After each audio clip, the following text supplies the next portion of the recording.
Good morning, ladies and gentlemen. Please, we are waiting for chairperson, Dr. June, to join us anytime from now before we start the webinar. Just hold on, thank you. Please, apology for that.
Okay. So, good morning. The chairperson has joined virtually. We welcome you, Dr. June. With Mr. Permission, we are starting the webinar now. With the permission, can we start, ma'am? Thank you, Mr. Razak. Thank you, Secretariat, and welcome everyone. Thank you very much. Welcome. Good morning, young accountants. The committee of value participants. You are welcome again today to our free webinar today. Team Young Professional Accountants, adapting to technology, politics and emotional intelligence. So it's our pleasure to have you today again to join us to this wonderful seminar. And I thought that you find today's discussion engaging and thought-provoking. So without much delay, we start with the national and ICAN-ngr, then opening remark from our chairperson. What do you, my team members?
Thank you. Now, to kickstart the program, we call our chairperson for our opening remark. Dr. Jung, the floor is yours, ma'am. Okay. Good morning, everyone. Well, welcome here today. It's another session with the Young Accountants Committee of the Institute of Chartered Accountants of Nigeria. And I know that I'm here with so many young accountants, excited, looking forward to learning so much today. So really, good morning. Good morning, all my professional colleagues.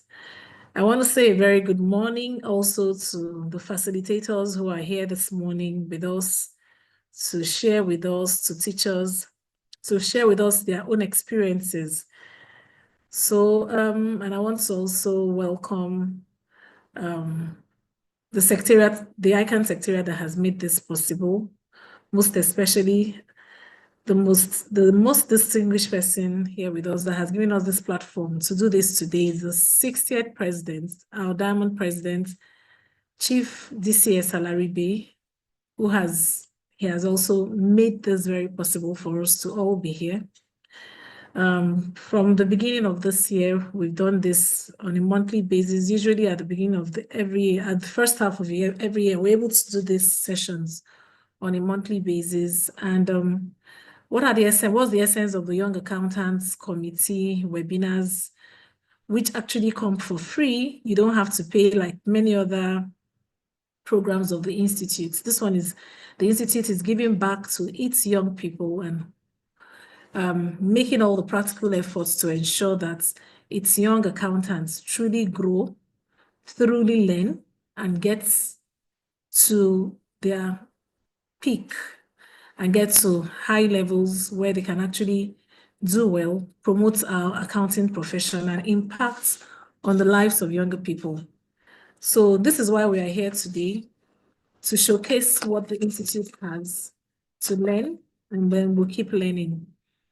Let me, while I welcome us all here, it's actually, this community today is a vibrant community. Secretary, please, you could help me. I know that there's a YouTube channel as well. I hope it's in circulation as well, because we usually exhaust our capacity on the Zoom, and but we are able to still reach out on YouTube. So please, let's also share out the YouTube link for others to join us in this session. So it's actually, it's meant to be a vibrant community for young people. I do hope that we'll all listen and pay close attention and possibly ask questions. And it's meant to be really engaging, participatory. The facilitators we have here are all looking forward to really engaging all of us So I welcome us all with great pleasure, and it is with a deep sense of responsibility that I again welcome you to this highly anticipated webinar organized by the Young Accountants Development Committee under the auspices of ICAN. Today, our theme today is Young Professional Accountants Adapting to Technology, Politics, and Emotional Intelligence. Young accountants adapting to technology, politics, and emotional intelligence. It couldn't be more timely or relevant. In our ever-changing professional landscape, technical competence alone no longer guarantees success. That you know all the accounting does not guarantee you success. That you're an academical prowess does not guarantee you success in the actual playing field of the profession. So to truly stand out, we must evolve learning to harness technology. We must navigate political and organizational dynamics, and above all, cultivate emotional intelligence. These three pillars are not just buzzwords. They are critical tools that will shape the trajectory of your career. Now, the Young Accountants platform is created not only for learning, but also for a reflection, for engagements, and for connection. As young accountants, you represent the future of the profession, and the future demands agility, insights, and innovation. I encourage you to participate fully, ask all the questions that you can ask, and absorb as much as you can from our distinguished speakers today. We have very seasoned and distinguished speakers here, and they are excited to also pour out to you all that they know to make you a better equipped accountant. I want to express my gratitude to this committee, members of the committee, the Young Accountants Development Committee. They have made this happen for each and every one of us represented here. So thank you all. Thank you, my facilitator. Let us start it now. So let's stay back and enjoy a fruitful and enlightening session this morning. Welcome and God bless you. Thank you. And so that's my opening remarks for today. And we'll go into the paper presentations right away. And I'll have the first paper is going to be introduced to us by one of our board members. We have board members who are just also said welcome to in the Young Accountants Development Committee of ICAN. So the first board member that is going to present to us our facilitator and the first paper for today will be welcoming on the podium Olowo Idibia. Olowo Idiaba Rashid Keji. Olowo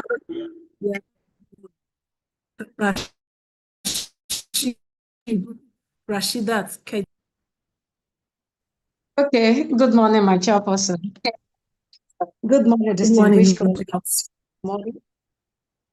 I welcome you all to this training.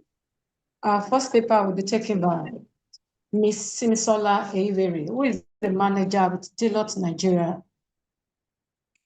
Please, let's be attentive as I take her profile. Ms. Simisola is a graduate of accounting from the University of Lagos, Nigeria. She is an associate member of the Institute of Chartered Accountants of Nigeria, ICAN. She is a manager within the Deloitte Audit and Assurance Unit with extensive experience in the consumer business sector. Simisola has been involved in various assignments for local and multinational companies in different industries and sectors. Her experience spans across media, manufacturing, logistics, technology, tourism and hospitality, and agro-industrial sectors. Simisola is also involved in driving and monitoring the process of change implementation within the Deloitte Global Network, aimed at ensuring efficiency in the how practitioners execute audits and assessing benefits realization from the use of audit tools. Thank you very much. Join me after I welcome Simisola Eyibere to take the first paper for today. Thank you very much for that introduction. Once again, my name is Simisola Eyibere. Good morning, Madam Chairman, the board, the members of the board, fellow facilitators, and all practitioners on the call. Today, I will be discussing on emotional intelligence and financial analysis for decision making. So I'll present my screen now so we're able to see the slides.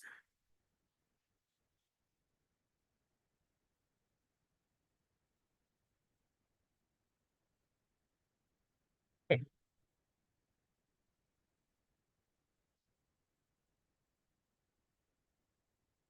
All right. So a brief introduction on the topic. So decision making is a daily task, really, which every one of us performs as we go through our day. Now, for a lot of us, we don't necessarily think deeply to understand why we have taken certain decisions, but then we get to live with the consequences of those decisions. Now, when I say why, I mean what drove us to take those decisions.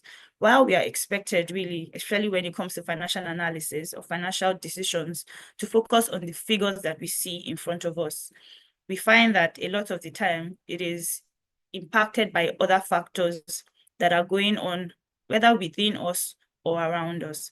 And so we make decisions, and in order for us to make the best decisions, really, you have to take a bit more time to step back and think through the information sitting in front of you, rather than just reacting based off of how you feel or the circumstances that surround you.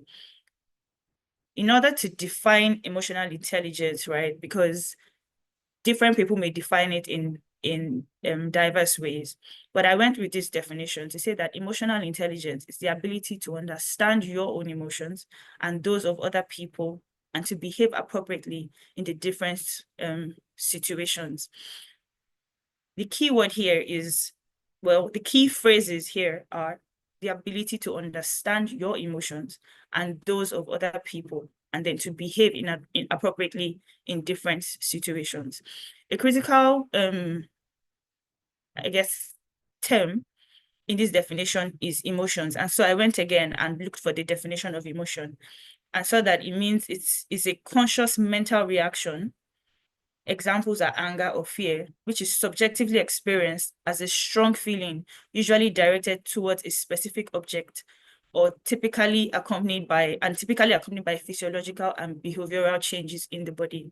By physiological changes, since I guess many of us may not be science people, seeing as we are in the accounting space, it refers to how you react in your body. So for instance, you're trying to make a decision or something happens, and what you feel in your body is maybe your heart racing or you're sweating. You know, when you're anxious and you start to shake unknowingly, right? Those are physiological changes in your body. And then when you look at behavior, it's essentially how you conduct yourself. And so it tells us that emotional intelligence is the ability to understand what's going on in your body and also in the body of other people around you, to also then behave or respond to those changes, either physiological or behavioral, that then drive your decision making. And financial analysis is the conversion of financial data into useful information for decision making. Now, as I said, the components of emotional intelligence is one, managing your own emotions. And when we think about managing our own emotions, we are thinking about self-awareness and self-management. When you think about understanding the emotions of others, sorry, I changed screen. When you're thinking about understanding the emotions of others, then you're thinking about social awareness and relationship building. Now, in terms of managing your own emotions, the first key thing there is self-awareness. So you see that something is happening, something has changed. You feel that something has changed within your own space, within your body, in how you are reacting, right? So you're aware of that. You're able to identify what is going on in your body. You're able to identify the reactions or the changes that you're currently experiencing, and then self-regulating those changes to enable you make a decision that is not just a quick reaction, right, to the situation or to the decisions that you have to make. And then understanding the emotions of people around you, social awareness, that is essentially the foundation for building trust, right, with your stakeholders. Excuse me. So I'll give an example here, right? Imagine if you were a stock trader, right, in the financial market, and on occasion, both probably at work or outside of work, your boss has seen you demonstrate rash behavior when you're confronted with something, or just even off of conversations you had with your boss where it had to do with spending money. Take, for instance, you wanted to do something and you got an opportunity to do it at a cheaper price, but you ended up spending more than you thought you would. And because you were upset, you felt like you needed to comfort yourself. And so you went further to spend more money, right? If I'm your boss, it doesn't give me confidence, right, that you can self-regulate your emotions. So because you're upset, you feel like you need to comfort yourself, and then you go and spend more money, which you do not have, right? So that is an example of where you're saying, well, it's an example of both, where you're saying, self-awareness, self-management, as well as then building trust, social awareness. See that while you're telling this person, there's an impression that is being formed about you. And in order to build trust, in order to improve on social awareness, right, it really deals with listening. Social awareness and relationship building, it really deals with listening to your stakeholders, right?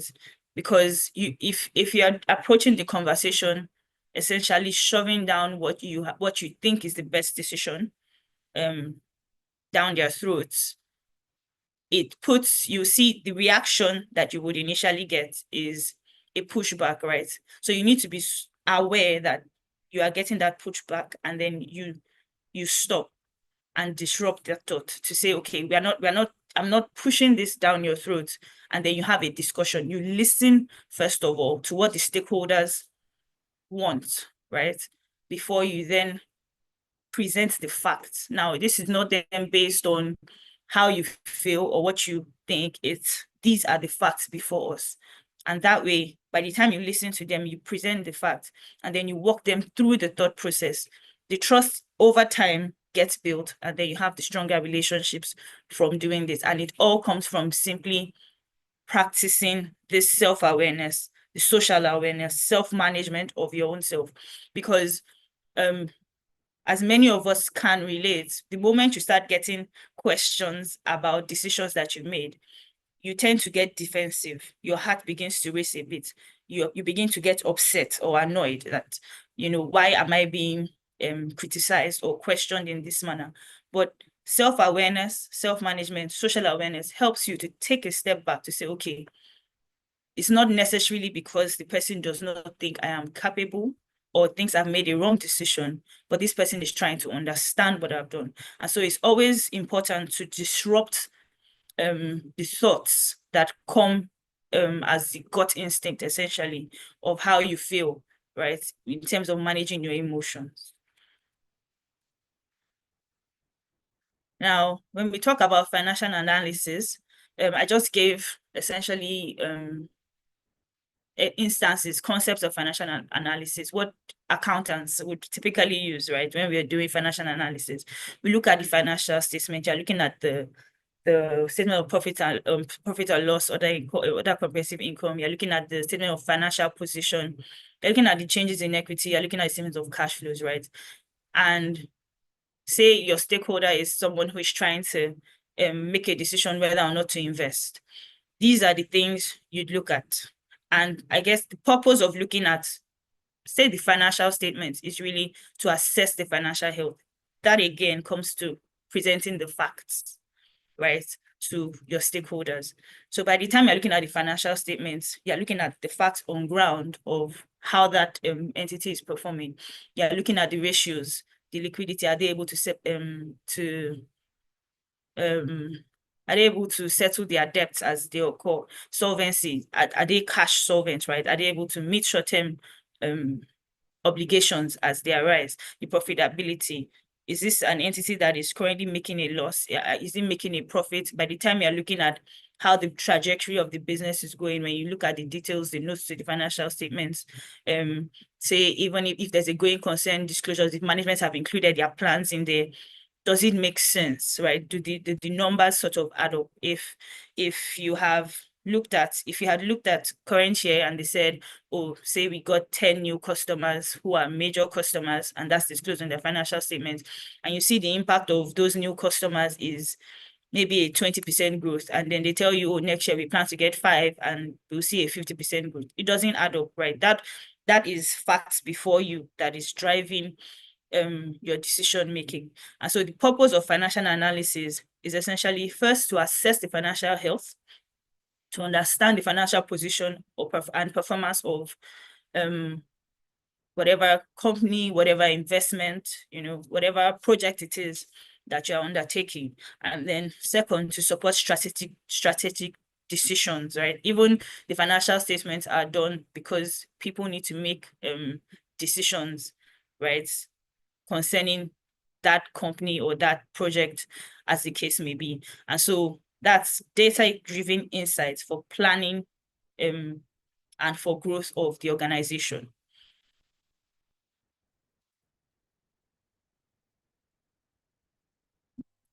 And then to bring it both together, I think I've sort of tried to maintain a line to help you connect how both work together. But there's a huge range of emotions, right? And a lot of the time, we simply bucket them into positive or negative emotions. But it's not necessarily as simple as it being positive or negative, right? It can be a situation of what is deemed a negative reaction would then put you in a position to say, okay, I need to pause and think about what I'm going to do next, versus just because it's negative, or maybe you're feeling anger, you then react immediately. So that's where the self-awareness comes in. If you know that you're the sort of person who probably you've noted a trend in how you behave, to say that, oh, the days where you're typically happy, all the trades you make or all the decisions you make are the best decisions, you will tend to just, the moment you're happy, make a decision. And it's essentially driven because you noted a trend in your emotions, and then that drove your decision. So if something goes wrong there, you begin to ask, but I was happy. So this investment that I put money into should have yielded a better return. However, if you had sat down to look at the numbers in front of you, how that investment has grown in the past, or how it has performed in the past, you may not have taken the decision to go ahead to put money, to put money in there.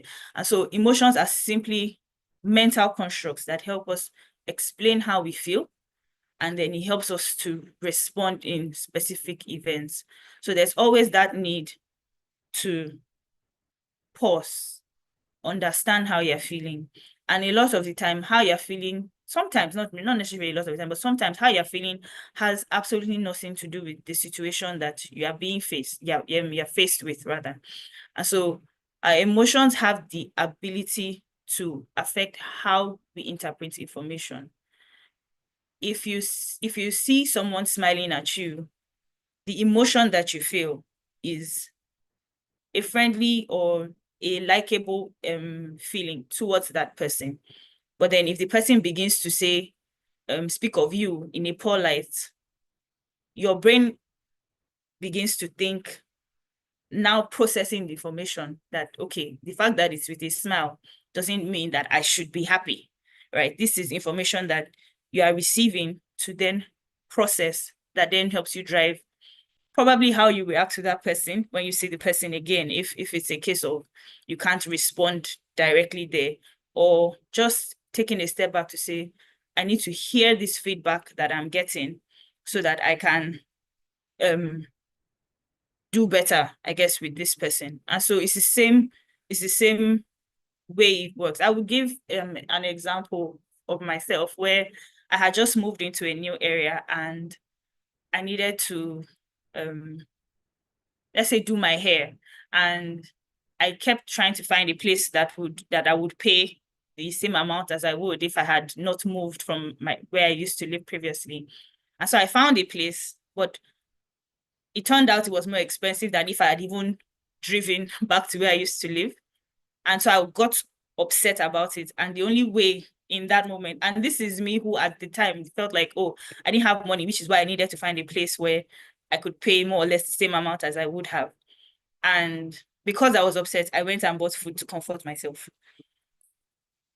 There is no way that in a logical space, based on the view of my account statement at the time, I would have gone to purchase food of that amount because for any reason, right? Because I had things to do with the money.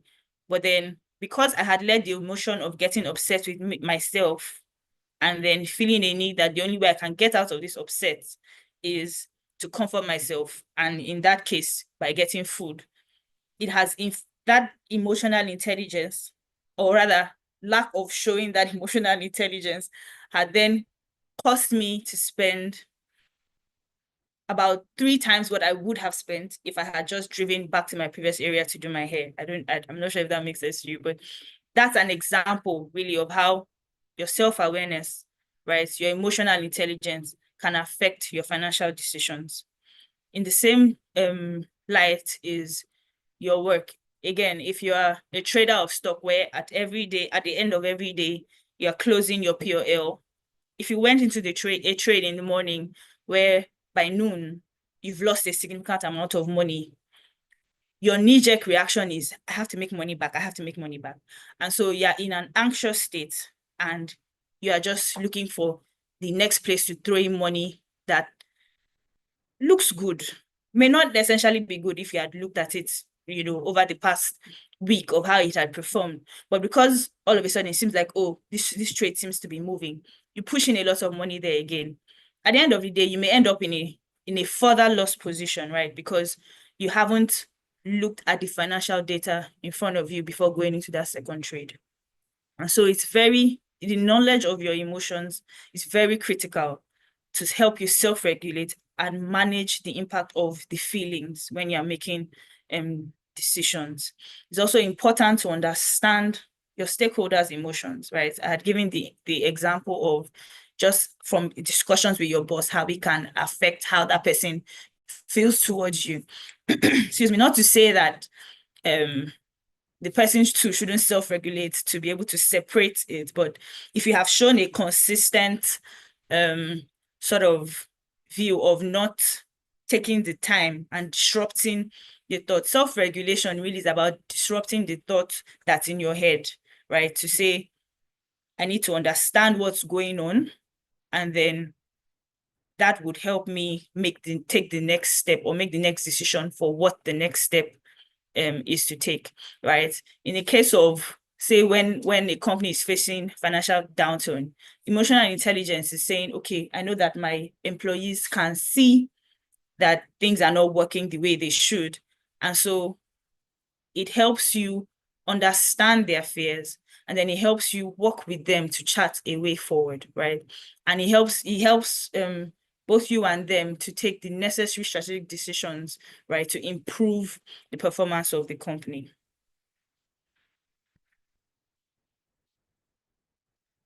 Then to speak on benefits of integrating emotional intelligence in financial analysis for decision making, we look at the fact that it leads to a balanced approach, right, in assessing risk and opportunity.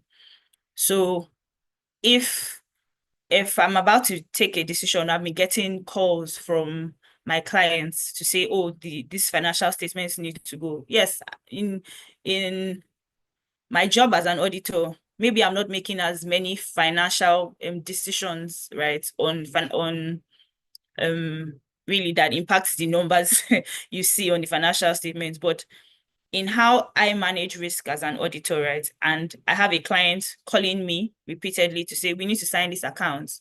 And maybe I just have a gut feeling, or I'm recalling a transaction where I wasn't very comfortable about what's there. and we are just taking a second look at it, because the client keeps calling, I mean, then in a nervous state, and the gut reaction is, well, let's just sign this FS and go. But taking a step back, disrupting that thought is to say, okay, I need to manage this client's expectation. I need to be able to say, if we are not able to sign today, this is when we're able to sign. And these are the reasons why, and help the person see why I need to be comfortable about that particular transaction, or or how that transaction is accounted for, before we then get to the position of signing, right? Because at the end of the day, what we are managing is risk, and even the client is managing risk and opportunity. It could be a case of he needs the financial statements to get a bank loan, right, for instance. And if the transaction that I'm concerned about is something that has even put his financial statement in a better than true light, right, it then means that whoever is working on that just sees it, is happy, and goes, oh, let's give them the loan. However, if the person had sat down and looked deeper into that information, would say that something is not wrong there, and may decide not to give them that loan, right? So it's not, while your responsibility really is managing yours, you're also managing your own self and your stakeholders. You also realize that each person along the line of whatever you're doing, whether it's your job or just your personal life, each person along the line that is impacted by your decisions, right, is also having to deal with managing their own selves and managing every other person around them.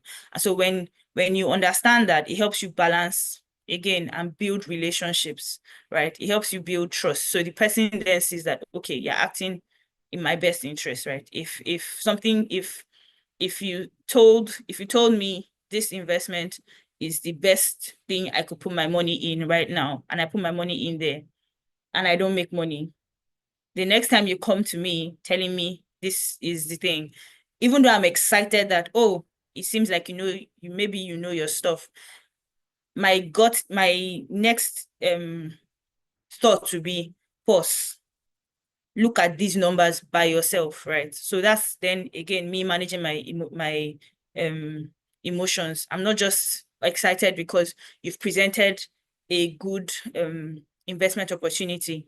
It's me pausing to say, now I need to assess the risk, and then probably discuss with you on these risks that I see. Your job as an also emotionally intelligent person is to see that I'm not necessarily questioning you because I don't think you're capable, but because I want to understand. And so we both manage each other when we're making those financial decisions. So by doing that, I've spoken to the fact that it fosters trust and collaboration. Then it also helps in navigating change and thereby building resilience and adaptability. And so when I think about this, I think about an organization where we're in a fast-paced environment and things are changing all the time, right? Being emotionally intelligent helps me, I guess, also in my role, right, as a change agent, right? It helps me manage how practitioners I'm speaking specifically now to me, how practitioners would take the change and then adapt. And so it's not a case of I'm bringing the change that's going to happen tomorrow and I'm telling them about it today. Is that I have prepped them over a few months, sometimes years, to say this change is coming. These are the things you expect to see. It helps build resilience and makes people more open, right, to the change by the time you've managed them emotionally that way. So it's not a case of you're then getting feedback or reactions like we're always changing things, right? You've managed that process ahead. And so it's easier to be able to then see the results of those things, right? To see that the decisions that are being made, if they choose to go ahead with the change, they're able to make the right decision for them because I have helped them to see this is what is changing. I understand that maybe you're not open to getting the change right now, but you need to get the change in order to see this benefit or this benefit. It opens people up. It makes them adaptable to what you need them to do. And then the fourth point, it leads to taking decisions that support long-term success. If, again, I've built trust, and I'm able to, at every point in time, help you see how it supports you, how it is the right decision. Maybe not the best all the time, but the right decision at that point in time for you to take. It helps, when I do that, it helps you see that this is probably a long-term success point, right? It helps you see the full picture, really, of why you should do or take that particular decision. And then things that we should consider when relying on emotional intelligence, or when just dealing with emotional intelligence, right, is the fact that sometimes it can lead to an over-reliance on your gut feeling when you're taking decisions. So like, for instance, when I said, if you are happy, if I sort of person who, you've noted that when you take decisions when you're in a happy mood, it always turns out well for you. Your tendency would always lean towards taking major decisions, right, when you feel happy. So the moment you feel happy, you begin to think, oh, what are decisions I need to take, right? But it doesn't necessarily then tell you that you're going to feel better. Using the example of the one where I did my hair and then ended up spending 3 times more, right? The gut feeling was, I need to feel better. After spending the money on the food, I did not feel better, because I was even more annoyed that now I've gone and spent a lot more money than I should have in the first place, right? So just relying on emotional intelligence alone is not, I wouldn't call it a necessarily good thing, but you need to be careful to maintain a balance, right? Say that you're not simply relying on how you feel, what the emotion is going on inside of you, to take the financial decisions that you need to make. The second thing is, incorrectly interpreting emotions can result in poor decision making. So that's both your emotion and your stakeholders' emotion. If you're just taking the view of seeing how your stakeholder is postured to determine how that person feels, you may not even present what could be the better option to the person, because you already feel like the person is closed off. However, the person is probably just dealing with what's going on within them and just processing information you're saying. So it's very important that interpreting your own emotion, right, to see that the fact that this person, your stakeholder is postured in a certain way, doesn't necessarily mean the person is closed off to what you're saying. And so it helps you also regulate your own self to say, okay, I would present every single option to my stakeholder so that he has all the facts. Remember, it's about facts, right? And not just how you feel. So you present all the options to make sure that your stakeholder, or even yourself, you have all the facts about that financial decision or financial investment or whatever that it is that you want to make a decision about. And so by the time you're able to interpret your emotion, and then you interpret your stakeholders' emotions correctly, then you have a better chance, right, of making the best decision in that situation. And then the last thing to consider is the fact that there's a need to continually enhance your skills, both the emotional intelligence skills and the financial analysis, right? In terms of financial analysis, I mean, there are courses you can take to help you to understand, financial analysis techniques, how best to interpret an information, right? And there's also courses really that you can take for emotional intelligence to just help you learn yourself better. At the end of the day, it takes you doing the work when it comes to emotional intelligence. And then for financial analysis, then you need to take the two, looking at the facts and your emotions that are involved in order to make the good financial decisions that you need to make. And with that, I have come to the end of my presentations, and then if you have questions, I can take questions.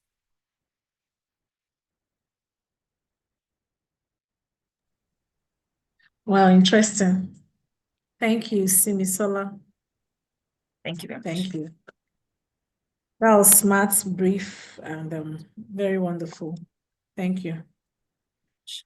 So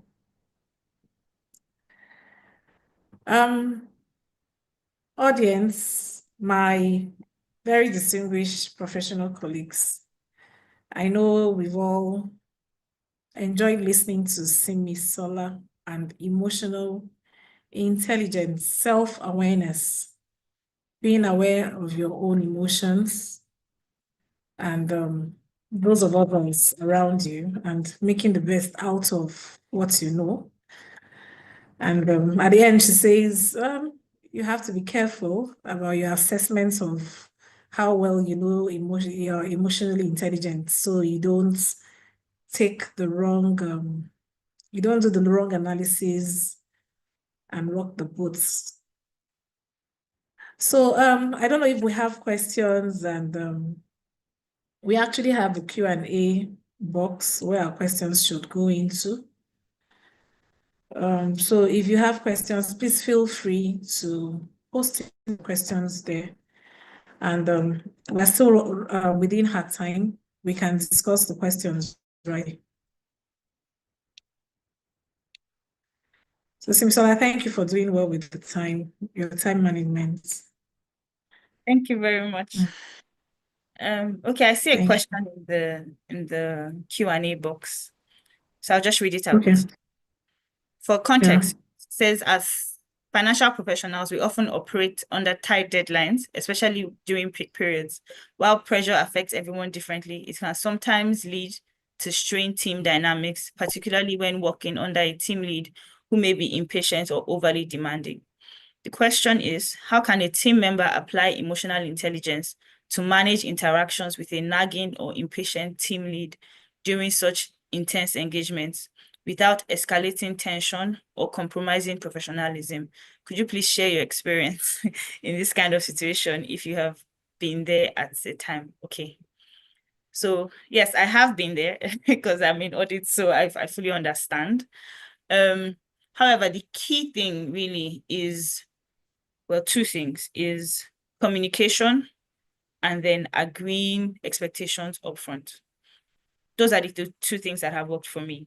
And so at the beginning of any engagement, right? And I know at the start, things are not necessarily as hectic as when you get into the thick of it or towards the end when you're wrapping up.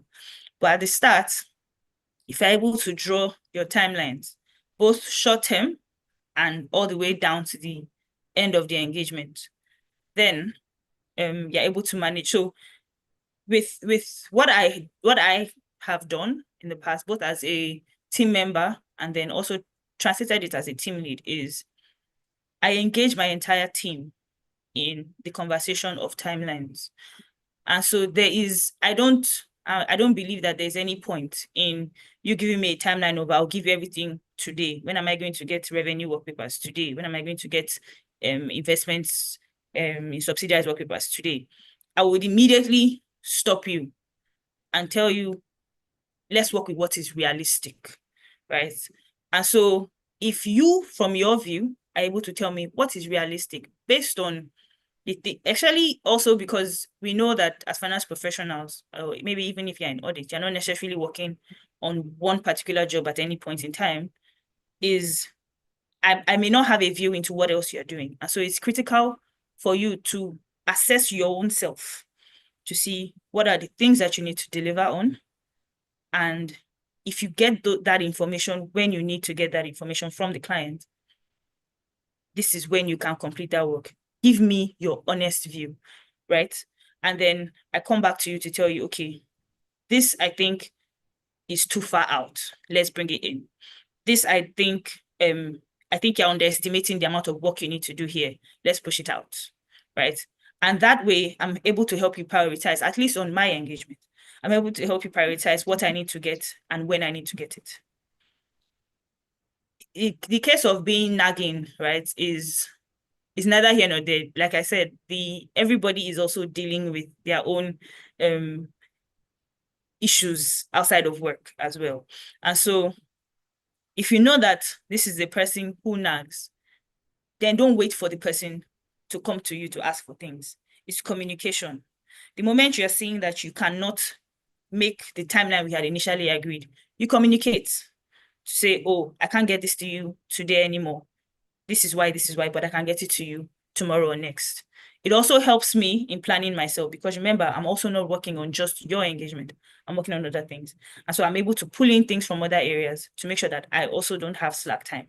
And so in the middle of all of that, you're managing the nagging person to say, I'm communicating with you ahead of time so that you're not coming to me on that day and sitting on my neck. I've told you I can't give it to you that day. The person probably won't even show up the moment you do that, right? So I hope I've been able to answer that one.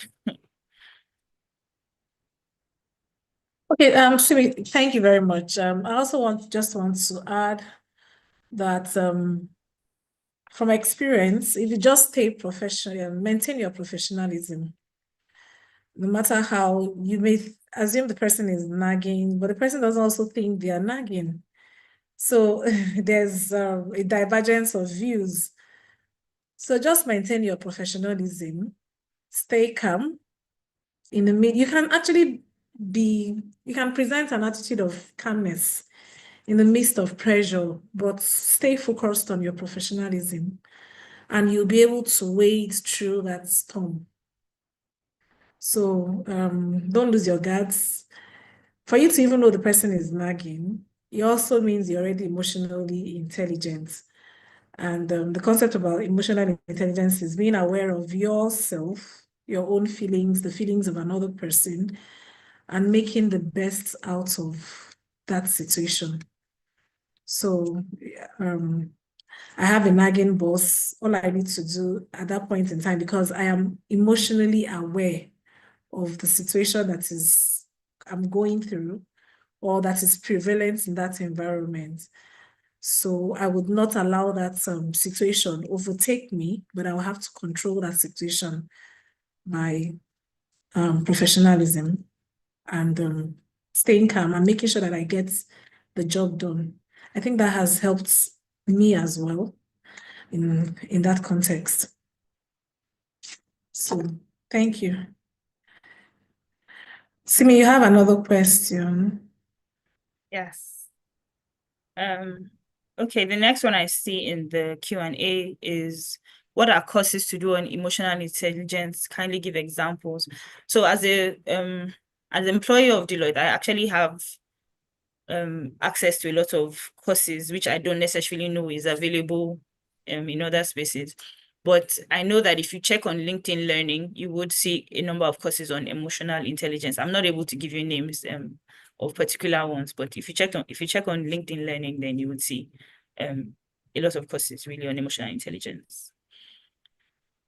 The next question I have here is, okay, it says, I appreciate your presentation and I could relate very well as it relates to risky financial decisions making. Are you a stock trader, and how's your emotions helped you make profitable trades? I'm not a stock trader. I have a number of friends who are, and so I'm not able to answer the question of how my emotions have helped me make profitable trades. I'm only able to answer from the perspective of someone who has friends who have done that. And it really just takes realizing, first of all, that a bad first trade doesn't mean that you need to make multiple less profitable trades. You pause and then really assess the information that you have in front of you before making the next trade. The next question says, you did mention there are courses one can take to master financial analysis. Can you recommend any platforms?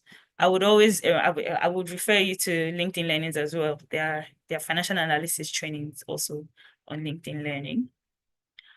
I mean, I think ICAN also does courses that help you at least get you started on thinking about how you look at that information and interpret it.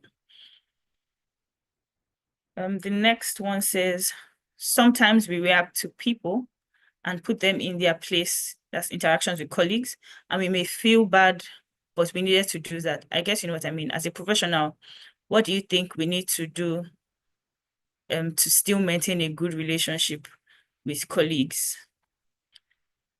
Well, I think that at the end of the day, still emotional intelligence, right? It's if you know that you have, I guess, offended in how you responded to a particular person, you can always have a conversation with the person again to then address that, to make the person see that while you may have reacted in a way that was not as well as you liked, the point was what you wanted to get across, and that you would try better to respond better when if that sort of thing happens again. Because I really understand what you mean. It can just responding rashly can ruin a good relationship with colleagues. But if the person is also an emotionally intelligent person, then they can also pause to understand how you interpreted the information that led to your reaction. On both sides, right? It requires emotional intelligence, really. The next one says, I have a situation where a colleague I work with in another department, they do not respect job boundaries. They tend to act like they know it all. So come to finance jobs to demand deliverables. How can one manage other colleagues that do not respect boundaries and ensure they keep at bay professionally? I think I would say to probably speak to your manager, if you're not the manager in this case, to speak to your manager, because if there are roles and there's a proper structure, then whoever it is cannot just come to you to demand certain things. However, if there are information that are required by this other department to take decisions, then maybe what needs to happen is there needs to be a structure on when those reports would be ready in order for them to take those decisions, so that they're not just essentially walking into your office to demand for these things. I guess the best way to manage that would to have a structure on how they get those reports, because if they need those reports, then you do have to give it to them. The next one says, I've been following up with a client for documents that I need to prepare their audited financial statements, but the client has been delaying and it is looking as if I'm not doing my job. What do I do at this point to get the client to pay attention to me so I can deliver at my own end? So it's I guess communication again is on your end. If I assume that you're working with an audit firm or an accounting practice, right, is to keep your superiors in the loop, so it doesn't then at the end of the day come back to look like it's because you are not doing your own part is why the financial statement has not come out. And so if you keep them in loop of those conversations, they are also able to even go above whoever it is you're speaking to at the client's office to get the necessary pressure on the person to provide you with the information that you need.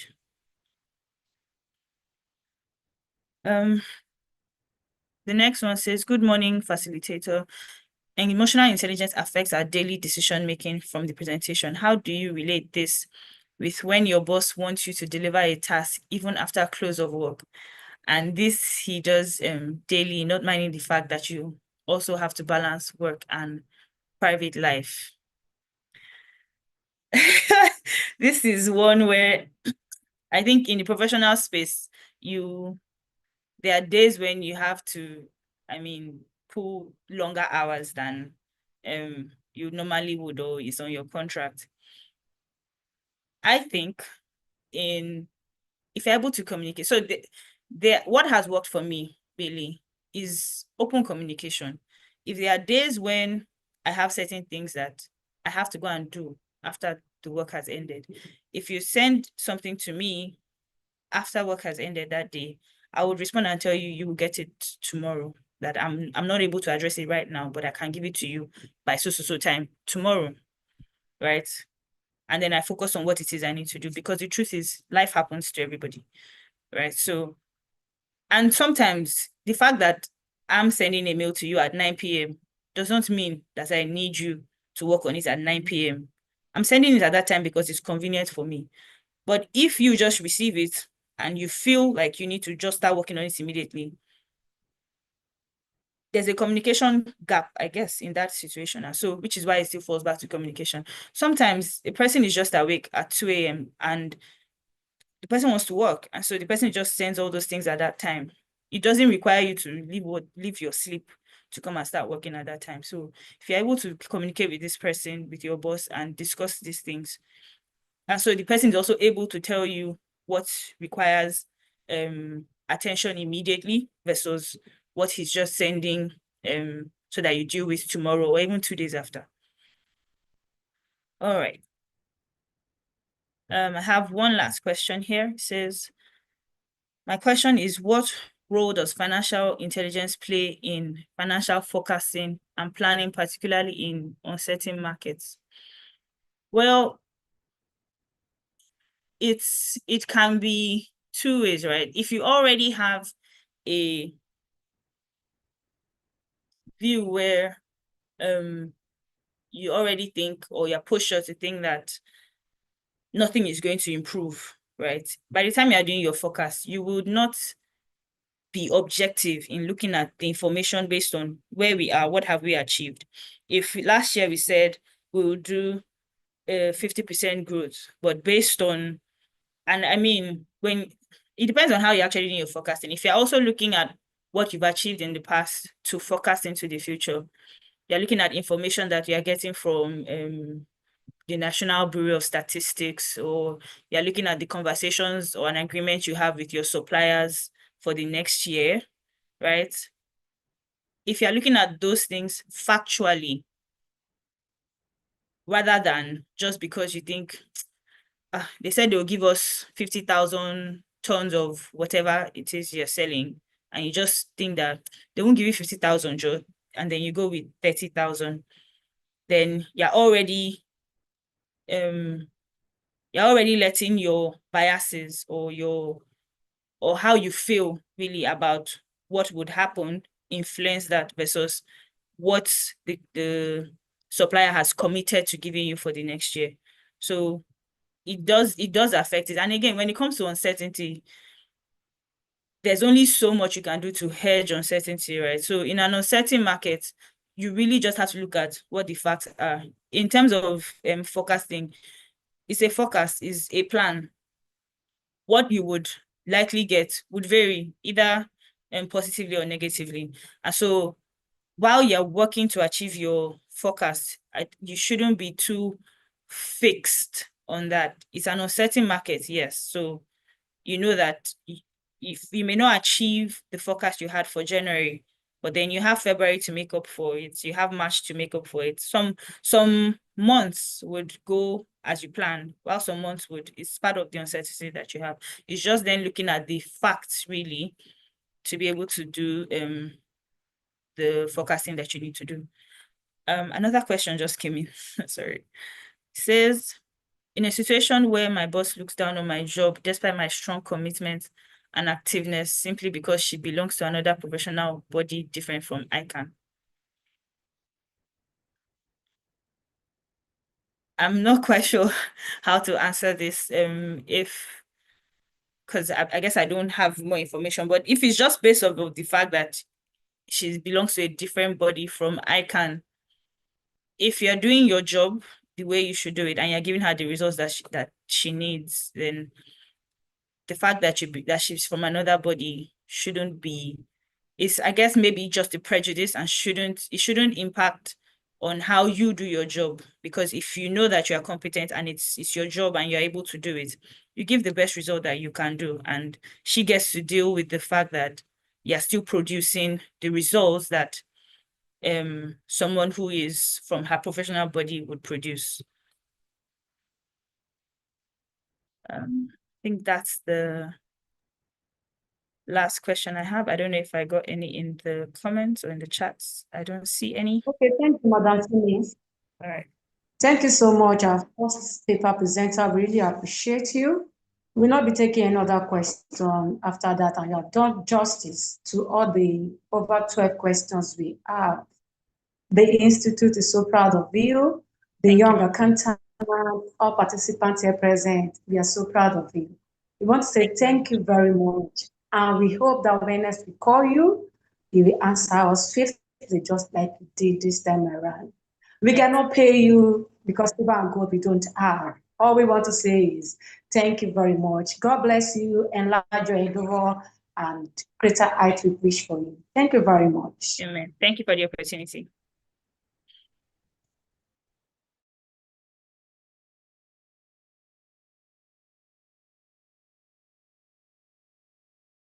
Madam Chair, over to you, ma'am. All right, thank you very much, Madam Simisola. And thank you, participants, for making the session quite very engaging. The questions are quite a lot, showing that we're all participating. Simisola, thank you, and God bless you. Amen. Thank you. So, yeah. So we'll be welcoming the next board member to present the second presentation, paper 2. And this is going to be and our next discussant. So the board member that will be doing this for us is Ogumoroti ACA. So Ogumoroti Anu Oluwakpo, they are welcome to do the next presentations for us. Good morning, all. Good morning, my colleagues. The second paper presenter is going to be taken by one of our senior person in the institute. He goes by the name Dr. Sylvester Izebu. He's the principal partner of Sylvanus Alegbu and Co., a firm of chartered accountants, and a partner at Strong Tower Consults International Limited, an industrial and women system interface consultant, both in Anambra. He passed the qualifying exam of the Institute of Chartered Accountants of Nigeria, ICAN, in November 1999, and was inducted as an associate of the Institute October 2000. He qualified while working in the bank and left the bank 13 years post ICAN induction as operational manager to engage in audit, tax management, and business development consultancy.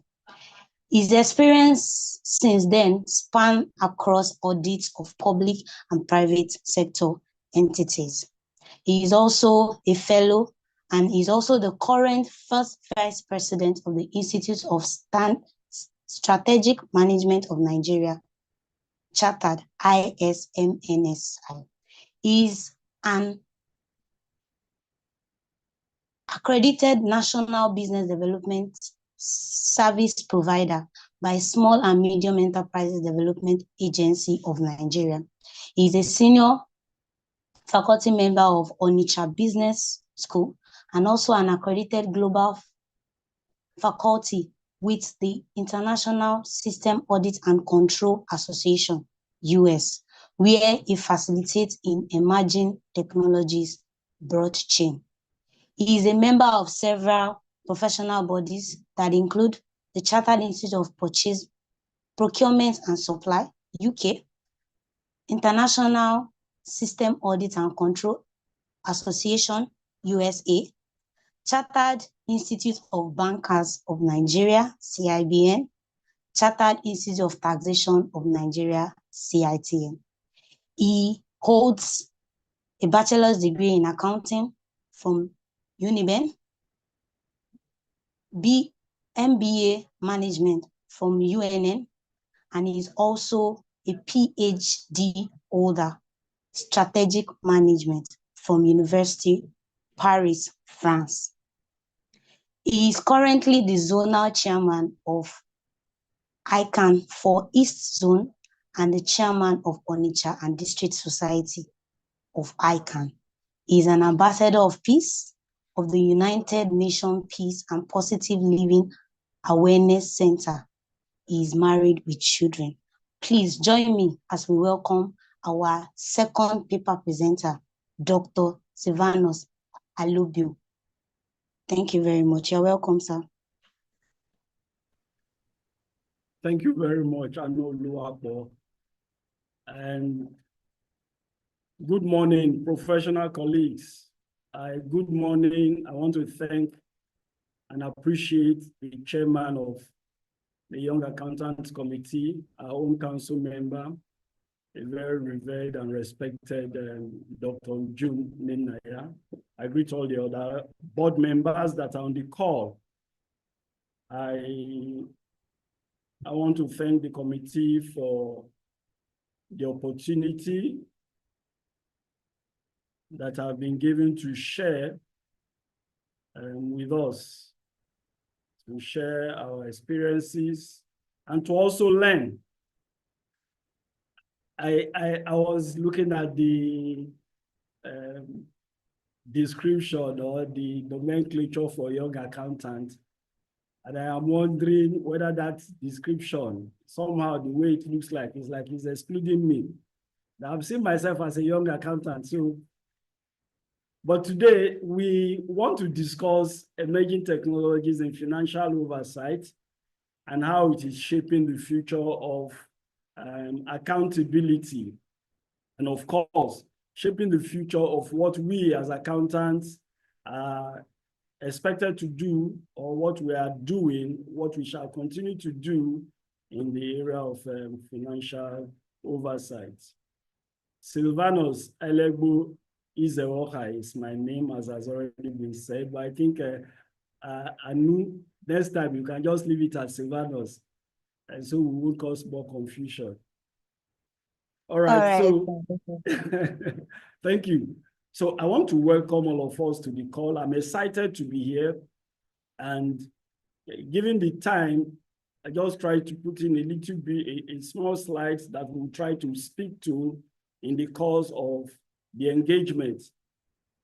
It is no longer in doubt that a lot of things are changing. When Muhiwere was speaking a while ago, she talked about complexity, she talked about challenges we face and how we need to stay emotionally intelligent. So the things we have in our environment, the complex nature of the jobs that we do, the complex relationships that we are beginning to have and that we shall still have in terms of work, family, and all that relationship, has made it such that the future, generally speaking, whether for work as a professional accountant, as a professional psychologist, I don't know whether Wiwere is a psychologist of that. In fact, every professional is changing. So it's with oversight in the finance setup, or in the financial management setup. So as a way of setting the context in which our discussion is going to be made, I just stated here that the future of the oversight, financial oversight, expects that we have strategic adaptation to technology, political realities, and emotional intelligence. I'm actually couching this from the topic that this committee has designed. It's a very well thought out and very apt, like our chairman has said. What do we do in financial oversight? Financial oversight generally is about ensuring that we monitor and review activities that are done, whether by the government, whether by individuals or businesses, to ensure that they are done correctly. They are done in line with the guidelines that have been set out for them, and of course also that they meet regulatory requirements. This is the setting in which we are going to discuss emerging technologies, because truth is the emerging technologies we have today, which are a product of the globalization that we see today, such that our competition is not just within our environment, but everywhere in the globe. So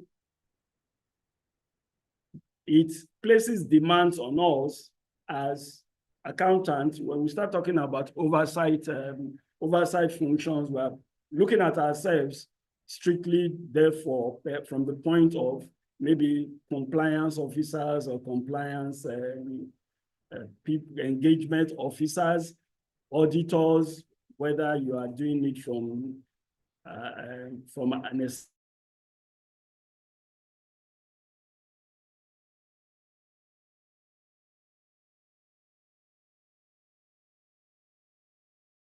have accountants looking at numbers only. Numbers are there.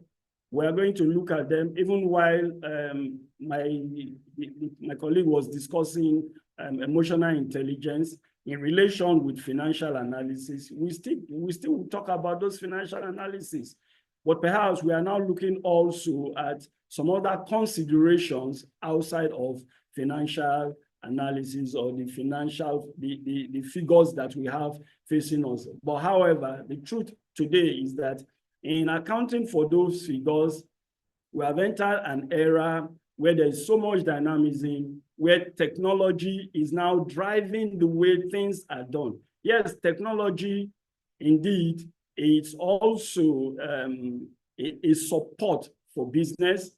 But the situation we have today is that in financial oversight, you are going to pay attention to this support technologies that you have, and indeed every other support service that you have for the business. But as people who are looking at the overall well-being of the organization, we equally will be looking at the development of the organization, development of its businesses, and of course, the evolution of the market to the one where we want to play and where we want to compete as a dominant force. Therefore, as young accountants, we therefore need to evolve beyond our compliance. We must seek out situations where we will be proactive stewards for the finances, proactive stewards, or if you like, agents for the board of the organizations that we represent by the time we are doing financial oversight. And of course, financial oversight is done by control officers. I've mentioned that, auditors, even in government, you have audit committees and the likes. And so what we want to look at, or what we are looking at, is how this engagement is being transformed by the new technologies that we are having, the new emerging technologies. Quickly, I will just ask, I am aware in today's world, and judging from the fact that I'm speaking more to young accountants, if I ask, what are those forces, what are those technologies that are driving financial oversight and accountability generally, that are disrupting them? I would just like to ask if you are there and you can quickly do that for me. You could drop on the chat box, tell me one thing, one technology that you are aware of or that you see that is changing the landscape, one that you are aware of. And let us, as we take this discussion further. So I would like us to engage the chat room and tell me what you think. But here in our own presentation, we just try to show that there are rapid, yes, I can see people saying AI, artificial intelligence. Yes, I need more responses.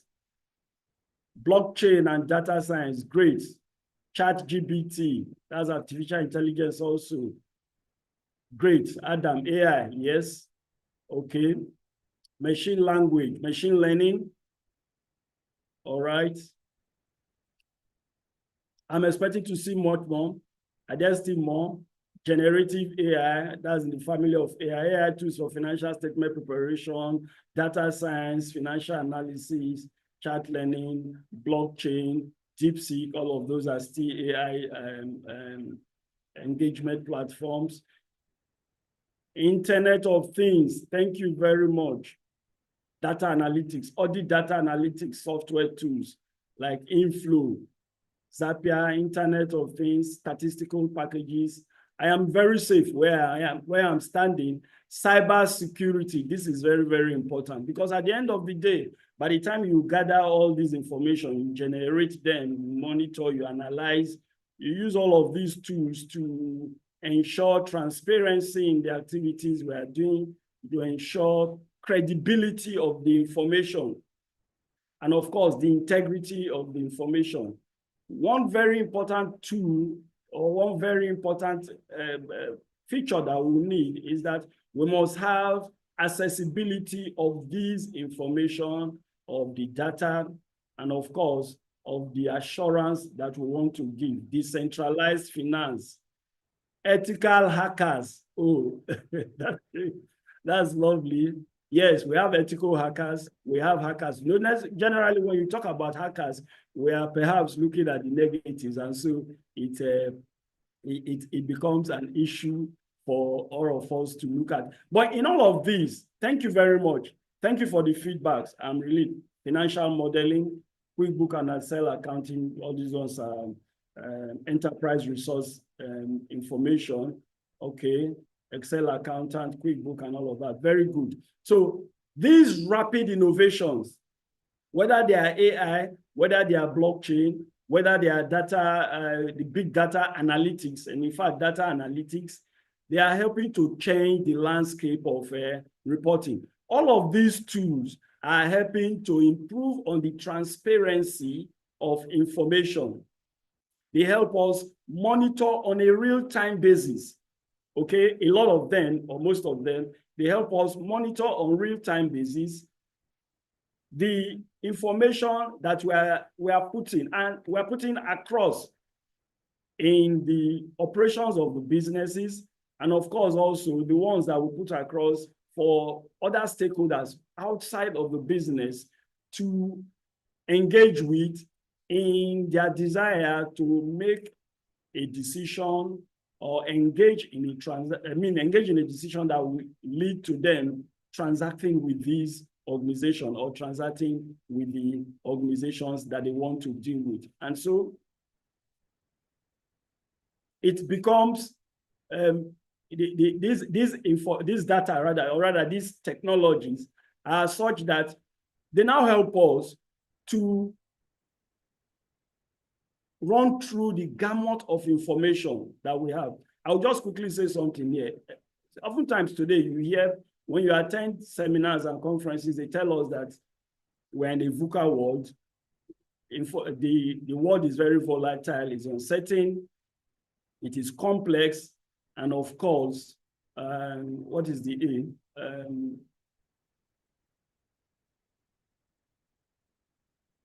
The information is, the gamut of information that we have here provided by AI, especially AI, big data analytics and all of that, has made it such that even our clients and our customers and these stakeholders that we are relating with to a very large extent are now going to have information, perhaps even more than the practitioner. We are seeing a situation where customers have information about products sometimes better than the producer of the product or the person who is providing that solution to the consumer. And why is this so? We have disruptive technologies that gives them access to information both from you as their provider and other providers that are in competition with you within your environment and also outside of your environment globally. Oftentimes, when you are providing your solutions, your values, or indeed your service, you are looking at the best way to provide it. And oftentimes, you are looking at the strength that you bring to bear. You probably are not even seeing yourself enough as to appreciate some of the weaknesses that you might have, except perhaps you engage your customers in some kind of feedback mechanism that gives you the information. So stakeholders' demand for real-time reporting has become very, very critical and has been upped because they have real-time information that makes them stay ahead of the loop.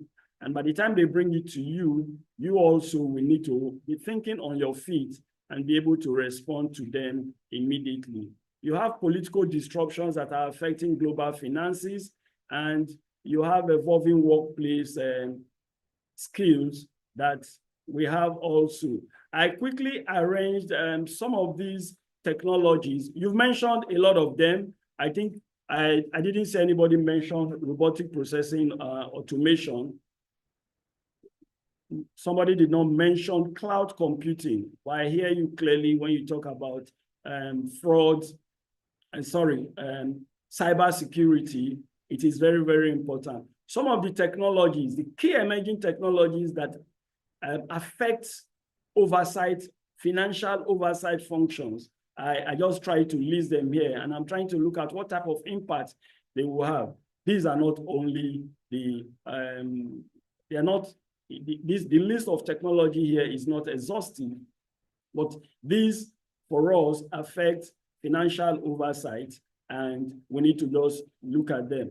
I tried, because of the time that we have, for us not to start going into the operational details of what tools in each of these we are going to use and how we are going to use those tools to achieve an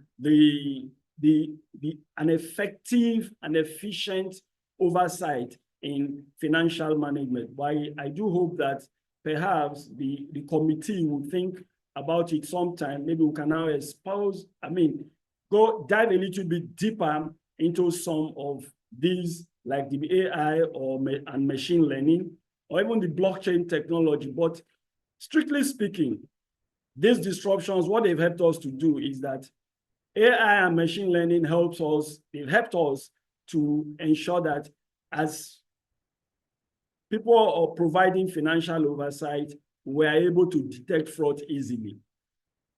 AI, machine learning, and indeed big data analytics have provided a platform wherein, before now, let me just quickly state this.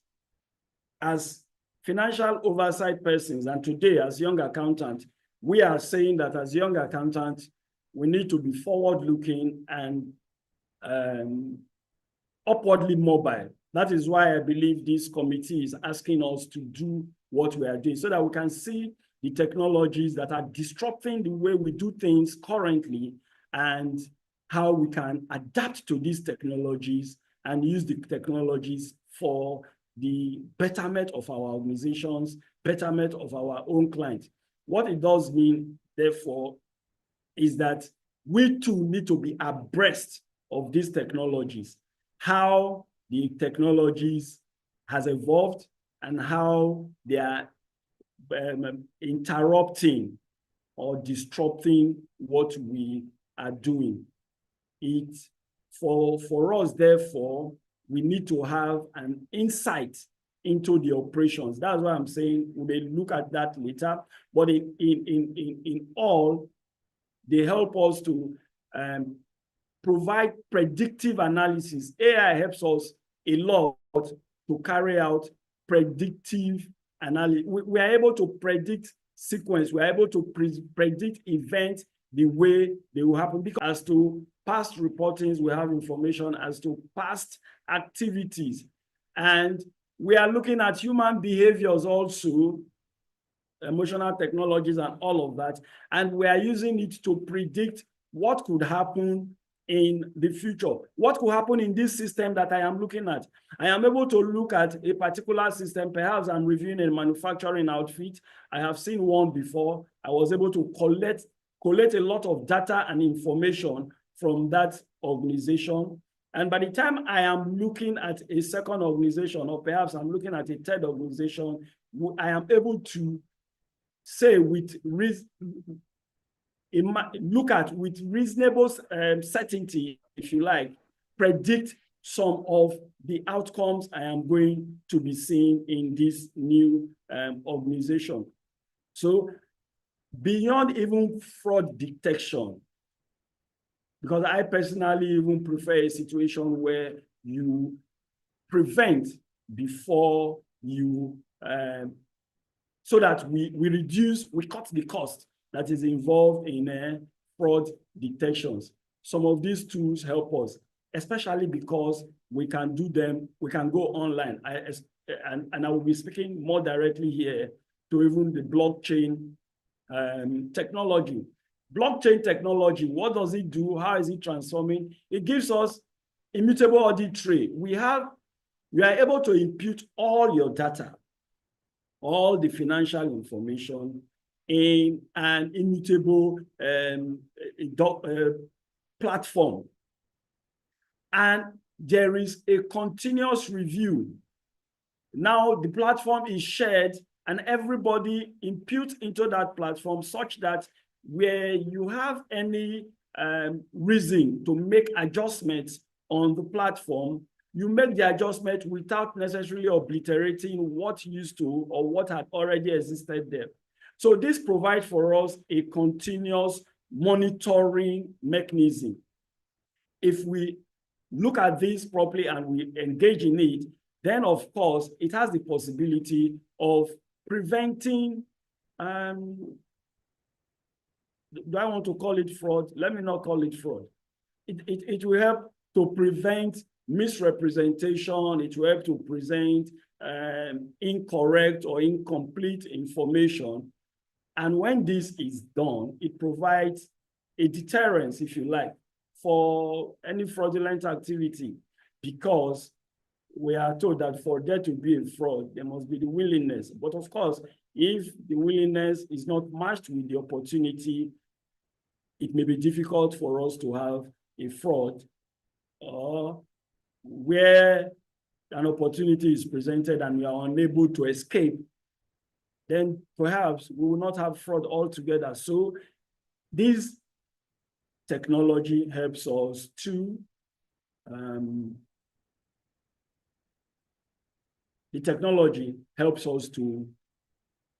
prevent, and where there is any fraud or any misstatement, we are able to detect them a little bit more easily.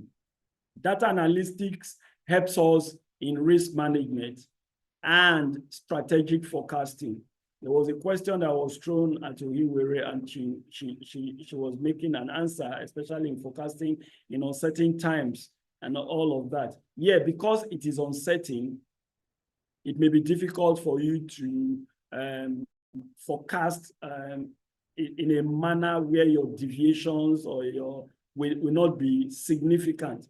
But however, when with data analytics, you're able to collate a large chunk of data, it is much easier for us to carry out analysis.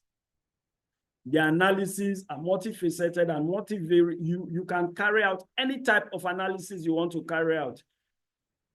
From the analysis of the data, you can make predictions as to the customers and the clients, as to their behavior and their acceptability or otherwise of certain information. You are able to make predictions as to seasonality of sales, occurrences of events, and all of that. And when you make all of these predictions, if you're able to make all of these predictions, forecast becomes a little easier, because you are going to be tying the scenarios that you have observed from the analysis you carried out of the information that were available. You're able to make a predictive, you're able to make some decision that will be a little bit more informed and will be as close to an accurate situation when you are carrying out your forecast. You have the robotic processing automation. Here, it helps us to streamline. The robotic processing automation actually helps us carry out a lot more of the routine assignments that we need to carry out as this time now as oversight providers, okay? Because I know I'm talking to accountants.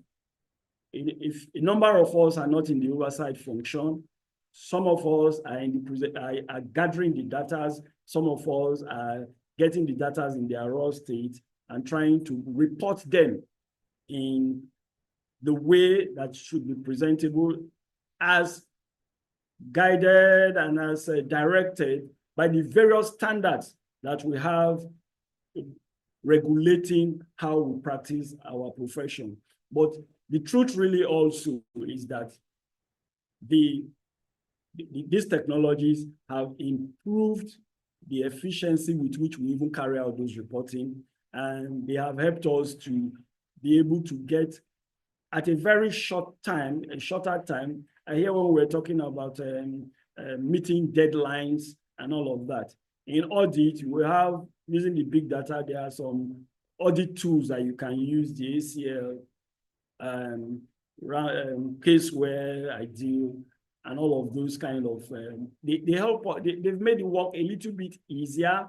We're able to run a little bit faster, and we're able to get a larger sample of the organization that we're reviewing, of the financials that we are reviewing, and of course also of everything we are reviewing within the organization, and we're able to better advise the organization based on the information that we pick out from there. Cloud computing provides us with real-time. Organizations, people are now able to work outside of their local servers and all of that. It is such that we hardly talk about downtime. There is the time for, how do I call it now? Recovery of information and data is near to zero because the information is on the cloud. Everybody can access it. Everybody can work in the cloud. And so the financial system is a little bit easier. And of course, we're able to work more effectively. I just said, let me give an example of what is happening with what the digital disruptions are doing. I think generally today, at this point, I may even pause and ask for some comments from us, because these digital technologies that we've been talking about, yes, I mentioned some of them. Or rather, you guys have mentioned them. I didn't really, because you guys gave me the information on the chat box. There is report also. There are technologies also that has been created for government organizations and institutions, maybe in our own case, ministries, departments, and agencies. And the truth really is that today we are expecting a lot more of efficiency from our government institution.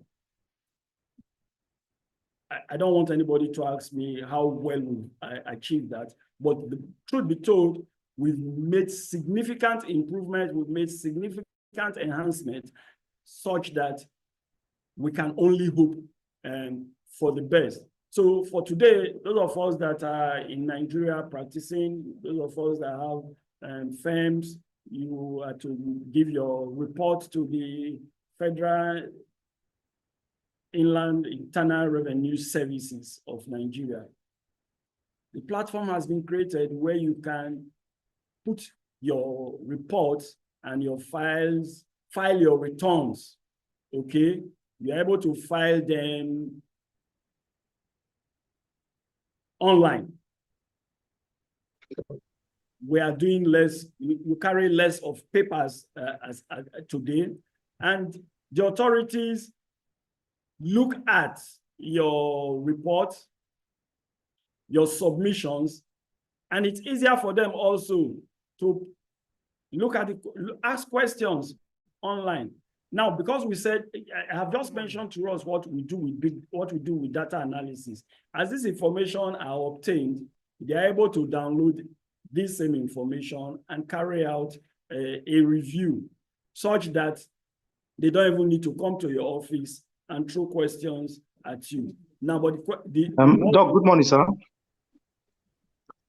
Hello? Can you hear me? Yes, Doc, good morning. Yes, please. Please, you have less than 3 minutes so that we can take questions, sir, for this session. Oh, sorry about that. Too much talking. No problem. All right. So now the new model of financial oversight, all of these things that I've looked at, because the truth really is that we are standing between the traditional and the future. We are standing correctly, the tradition of how things are being done, from periodic auditing. What all of these technologies are trying to push us towards is that we are doing continuous audit. So audit is on the go. When you look at blockchain, for example, the way I was carrying out the explanation, audit is on the go. We have moved, or we are moving from after reviews of the fact to real-time review, real-time assurance presentation that we are given. And it is also, these technologies have helped us such that we are no longer looking at compliance focus, but we are looking at value creation. Instead of talking about how we are looking at what we can do to improve the system, to improve the customer experience, to improve the experience of the organization for which we are carrying out our oversight. And these are some of the things that these technologies have helped us to do, but there are challenges. These challenges could be cybersecurity risk and breach of trust. Somebody wrote about ethical hackers there. We equally have hackers who are looking into the system and trying to undermine or undo the system. There are so many other, this also is one area of learning and knowledge that we can need to, we will need to learn, keep ourselves updated as professionals of the future, as accountants of the futures. Now, these complex technology integrations across our old systems. So we are trying to review and change from the old system. Regulations are struggling to keep pace with the innovation that is coming up in the digital space. That is part of the challenges that we need to face, that we are facing. But I do say that our own institute, for example, with all of these programs, we are looking at these issues, and we are seeing how we can regulate better by upskilling ourselves or skilling the regulators. They are able to do a better work and keep pace, because actually we have said we need to be proactive, so we'll actually be ahead of the technologies. But God helping us, we are keeping pace as it were. Talent gap, there is need for hybrid accountant. All of us as accountants today, we are not going to be crunching figures or whatever. We need to be moving towards the technology space and learning what is happening in the technology space. If you cannot learn it, you can't apply it. If you cannot learn it, you will not be able to monitor it and provide sufficient and indeed efficient oversight. So digital transformation without cybersecurity is like building a house where you are keeping the door very open. What is the skill for all of us? Young accountants, chartered accountants, we must pay attention to tech literacy. We need to start looking for every opportunity to learn. There are a lot of free learning platforms that are given to us. There are some that are paid in case you want to seal your knowledge by having a certification. But for me, the seal is not really the issue. What is most important for us as accountants and as professionals is that we must have a proof of what we are doing. You read and you have the certification, but you cannot create it in real life or carry it out in practice. Then there becomes a problem. Professional accountants should start learning and finding a way to engage in strategic foresighting and adaptability. We must adapt to what we have. We must adopt it for our use, and we must ensure that it helps ourselves and the organization that will provide oversight function for, or the departments or engagement we provide oversight functions for. Political and regulatory intelligence. I just quickly will mention here, now political and regulatory intelligence, emotional resilience and leadership, ethical stewardship. In every profession, indeed, when our chairman was speaking in her opening remarks, she did say that having the technical competence today perhaps is not just enough. But aside our technical competence or knowledge and maybe the cognitive knowledge we have as accounting professionals, there is this area of interrelation with other professionals, with our clients, with our superiors, with our workers. A lot of those questions arose while we were looking at the first part. And I'm sure the next paper is going to speak a little bit more to those things in respect to political and regulatory intelligence. But as accountants, we must begin to see ourselves, not just the people that record, but the people who will provide value, who will create the value and provide it. And we cannot do that only with our technicalities, because we need to bring it out and bring it out in a fashion that people are going to accept it, people are going to see value in it, and they will ask for more. Our relationship with our stakeholders, we need to improve on it. It won't just be that I'm an accountant, let me jump on. I think a lot of things have happened around that when we are talking about even audit. Today, you don't audit people just sneaking up on them. You give them ample opportunity, you discuss findings with them, and you discuss possible solutions to what you have observed within their system. Now, what are we going to do?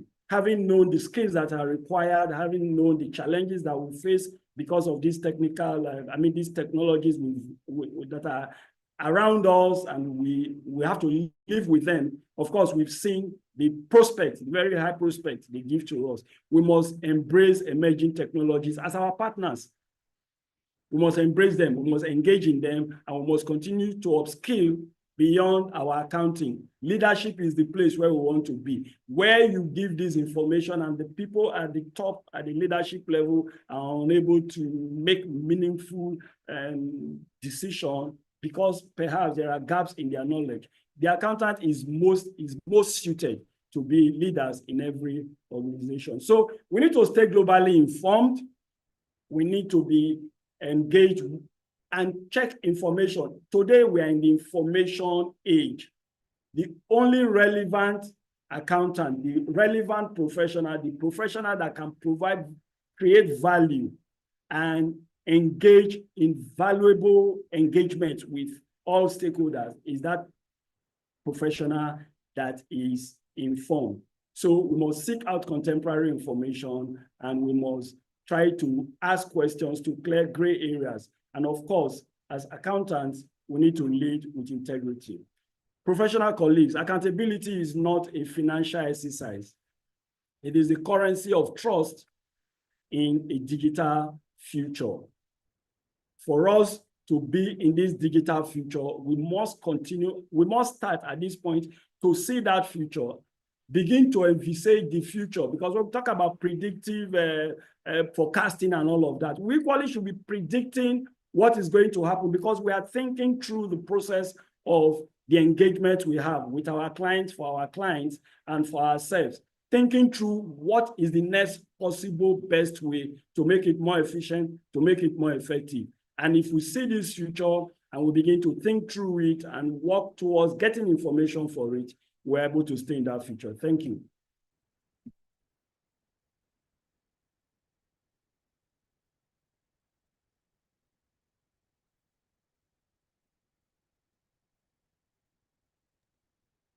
Okay, thank you very, very much, my wonderful colleague Silvanus.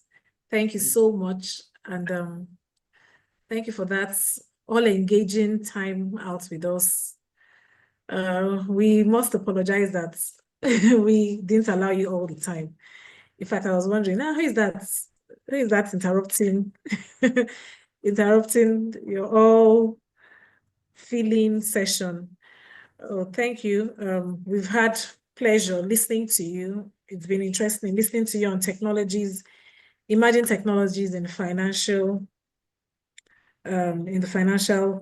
oversight and shaping the future of accountability.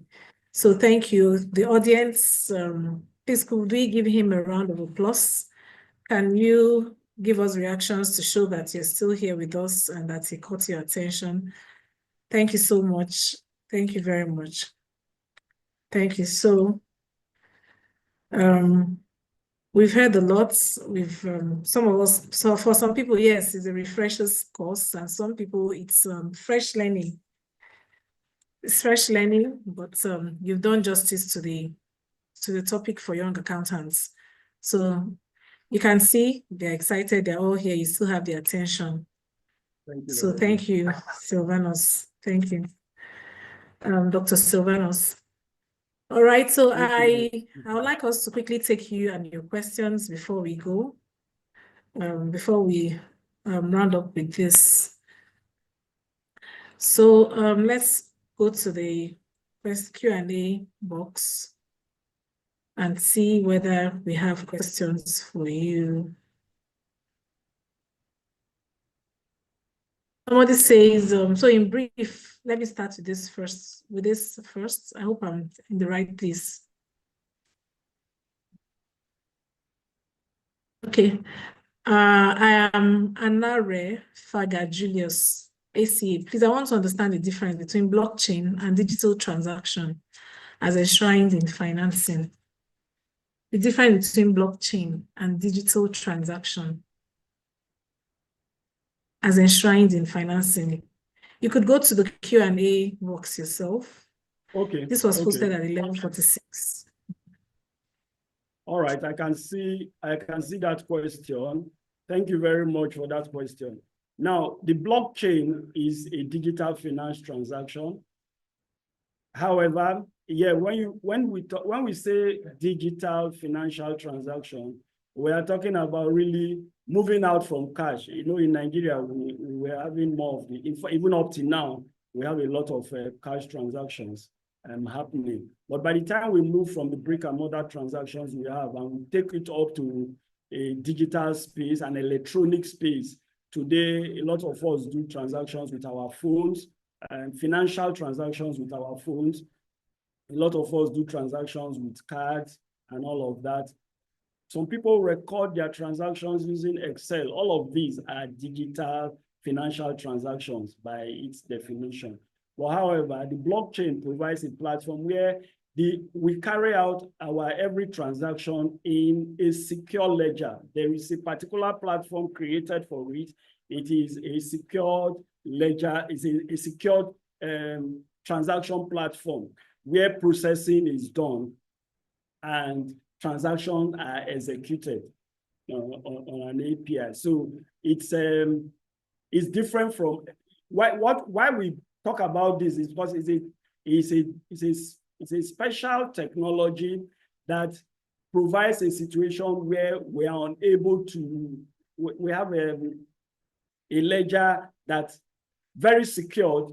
We are unable to make additions or omissions to it. We are able to, how do I call that now? Remove, is an encrypted platform. Transactions are tamper-proof. So it is not like all other digital transactions, whereas it is part of the digital transactions, but it is a special type of platform that provides more security. It provides accessibility, more accessibility for all the stakeholders that are part of that transaction. I'll give you an example. The bank may be doing something on my statement. Until I ask them for my statement, I probably will not see what is the statement. Maybe I get an alert. An alert is also a financial, is also a digital transaction, isn't it? And but that does not give me the whole of the information that I have in the account. But in a situation where I make a request for fund on a platform, the fund gets to the bank does its own transaction and transfers funds into my account and all of that. And I can see it. The bank is also seeing it. Everybody within the loop sees it. That one is the type of platform that the blockchain technology has presented. And so, whereas it's a digital platform, it is not like all other digital financial transaction. I hope that answers the question. Okay.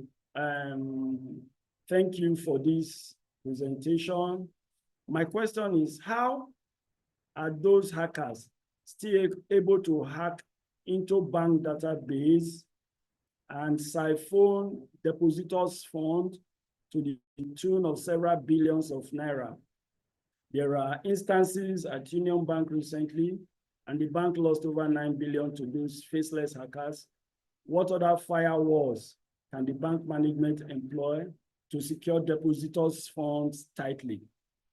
Okay, thank you very much. That's Olulana, Olukayode. Thank you for your question. Now, when I was rounding up, I mentioned cybersecurity. It's like if there is no cybersecurity, you are just you are building a house and you are keeping the house of the door open for hackers.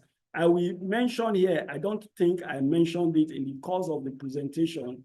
Part of the things that we will do as professionals going forward and leading for the future is that there must be ethical leadership.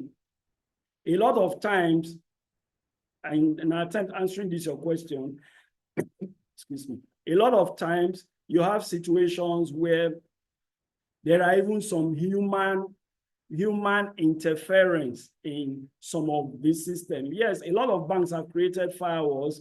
What you need to know is that firewalls restrictions, or you provide a situation where activities of certain types are restricted or are not allowed to enter into your system or go into your system. Now, just maybe also, when I said we must be proactive, we need to stay ahead of even the people that are looking into the system to break into the system. So a lot of attention needs to be given to what we are doing currently, and there must be continuous improvement. One of the things I said is that continuous monitoring and continuous auditing. So we keep auditing our process, even as organizations that have installed or have adopted some of these digital technologies. You need to keep auditing your system. A lot of organizations, a lot of these technologies, they have upgrades of the software. And those ones are as a follow-up to the realization of certain things that were hitherto not adequately dimensioned, some risks that were not adequately dimensioned. And when you do now dimension these risks, you try to improve on your firewalls to ensure that you break into, you forestall that. But the human element is equally a very large thing, because sometimes when you go back and review these situations, you find out that in a few of the cases, or maybe perhaps in a large number of the cases, persons who have had work engagement with this organization, sometimes they are even still within the organization, provide some of these leads, and it now becomes a thing where we must ensure, like I said, there must be ethical leadership. We must look at professionalism. We must look at how to do the right things at all the time, irrespective of what situations are. Please, how can one take advantage of this improving technology while still squeezed into manual university curriculum? Okay. I just mentioned while I was talking that for the professional of tomorrow, if you're a university student, and of course we are all students, the truth is, for you to be a young accountant, that's why I was querying the description of young accountant, because I'm a young accountant. I don't know whether you agree or not. But the fact is that when you keep up learning, when you keep learning, you stay young, okay? We don't need to be circumscribed to what the university curriculum has put forth for us. So, like there are a lot of learning tools available on the internet. That's part of the disruptions that have come in. There are a lot of organizations providing free learning on digital space. Learning on a lot of this technology. And I now say that if you want to have a seal on your knowledge, that's the only time you start talking about certificate. But you don't need that seal, really. What you just need to do is to prove it by creating value. Even in that university, I don't know, perhaps you are working in the university, then you'll be able to come up with something, show it to your boss or supervisor, and from there, the change that we desire, the change that you desire in that university, will begin to see it. But it takes all of us being involved. How can an accountant and auditor cope with the challenge of clients not wanting to expose their financial in this tech to digital age? Thank you very much for this question. Sunday Akonde, I don't know where you are chatting from, but I am impressed too. I am happy to see this question because I was thinking it's only in our own location, in the location where I currently am, that you have such a thing. But in any case, human behaviors are the same. An accountant has to cope with it. Like Ohiwere said, communication and constant communication. We need to let them see the value they will get from having those information available. A lot of times, they're even afraid that if this information is available to maybe their auditor or even their staff, there are some cases, there are some organizations that you otherwise refer to as big organizations. When you get into the organization, you find out from their structure, there is actually one man doing everything. And the person who is even called an accountant or a chief finance officer probably don't even have access to the account statement of that business. It has to be continuous education on the need for them to see what value you can add. And that is where, when you start adding the value, they will see it and know it. Oftentimes, people may be afraid that the information will be, now a core of security challenges here and there. They need to be assured of confidentiality of the information that they are even giving out. They need to be assured also that this information will be used for the purpose that it is requested. Once we can give that assurance, and that's why in my last statement, I said it is one of digital trust. We need to keep looking at platform and engagement or communications that will help to create the trust in the service we are providing and in the type of information we are giving to the organization.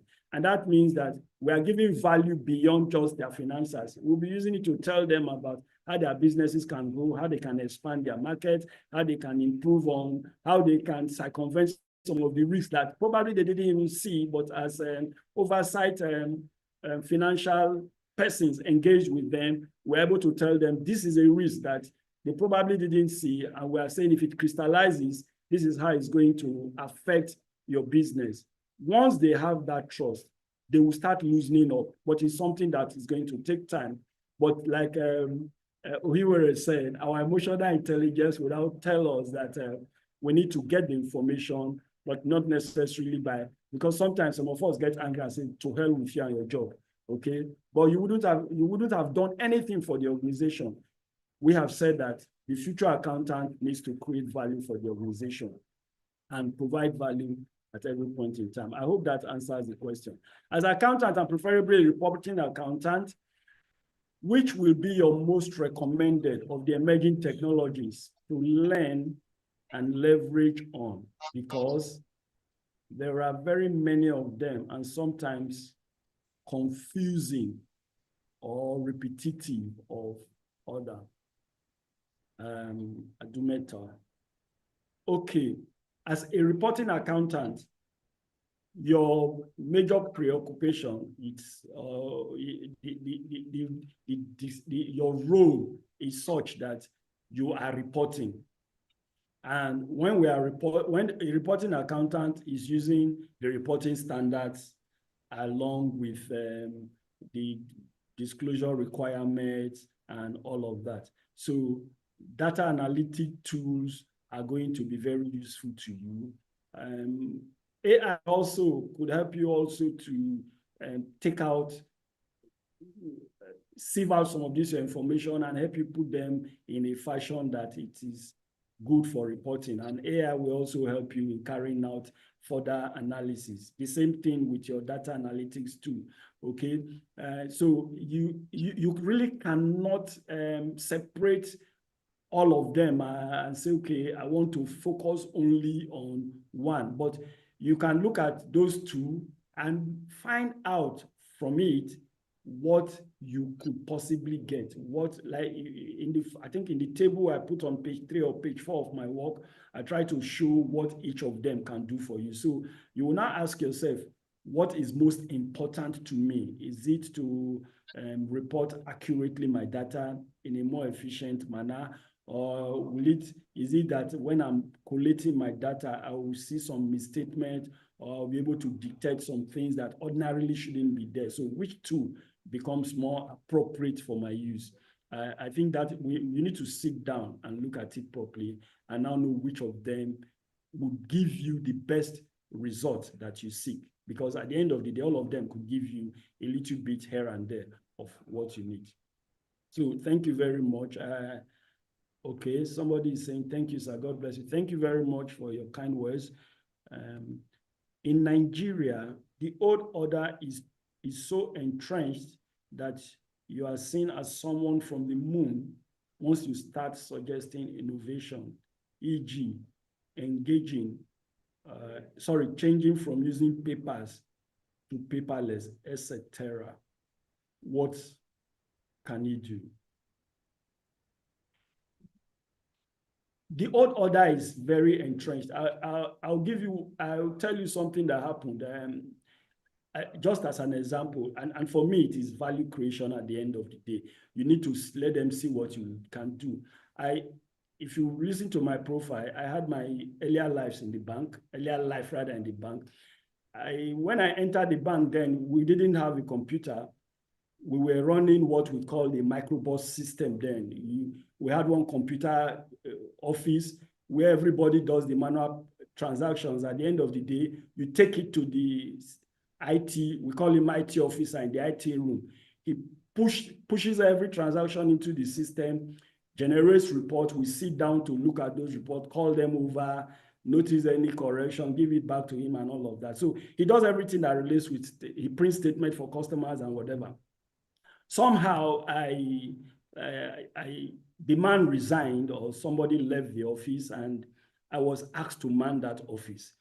I don't think really it was even as a result of perhaps I had expertise or whatever, but just because maybe I had less to do and because I just came in as a youth corps member and they just engaged me in less than 3 months, said, okay, just go there, it's simple, you can do this and all of that.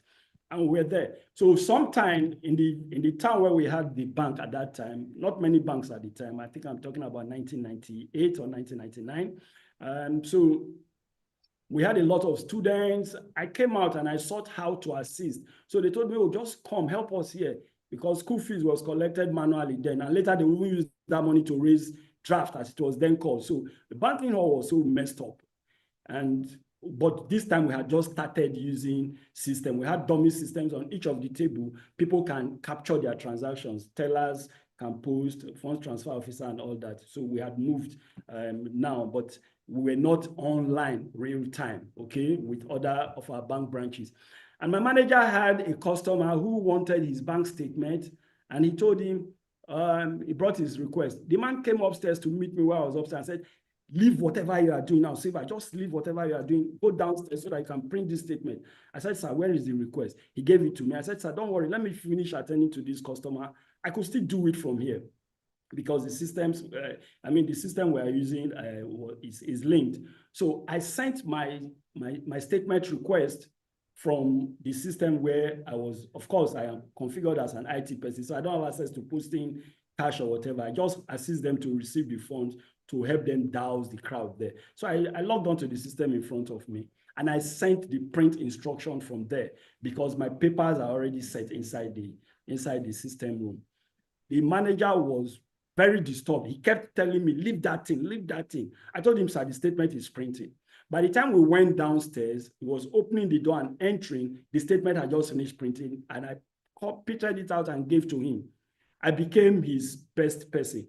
Before he does any other thing relating to system, he wants to ask me what he thinks I can do or what I think should be done differently. So the old order is there. They are really very entrenched, but it's because, like I said, we need to start seeing some values that we can give and we engage them to provide these values, not in a way as to demean them, not in a way as to make them see that they are old in their thoughts or in their thinking, not as a way of showing them that we are better or brighter than them, but just as a way of a suggestion, a very humble suggestion, and saying, let's see if this can work. I think if we do, that's why I talked about interpersonal relationship. So if we do it, not looking at the point of, oh, they will never listen to me. They're already entrenched in their way. If they see any value in it, I imagine that from there, one value addition to another value addition, you may just end up having a system that will work. Thank you. I don't know whether there's any other one. I don't know whether I answered that one, but I think what you can do is learn, like we're saying now, learn, get yourself acquainted with some of these, see how it works, and try to create it in your own small space. When you create and when you, like the person who says is into financial reporting, perhaps it's a manual system, or maybe you people are using what do you call it now, Excel, and you now did something on QuickBook and you saw that you can get it faster, you can send statement easily to your customers and whatever, and you show it. If they see it and the customer appreciates it, you are sure that you'll be called upon to bring all such other innovations, and it will be better for everybody. Thank you. Okay, I don't think there's no other question here from what I can see, I think. All right, thanks. I think that's the question I have here now. I hope I was able to answer, especially for Motunde, the last question.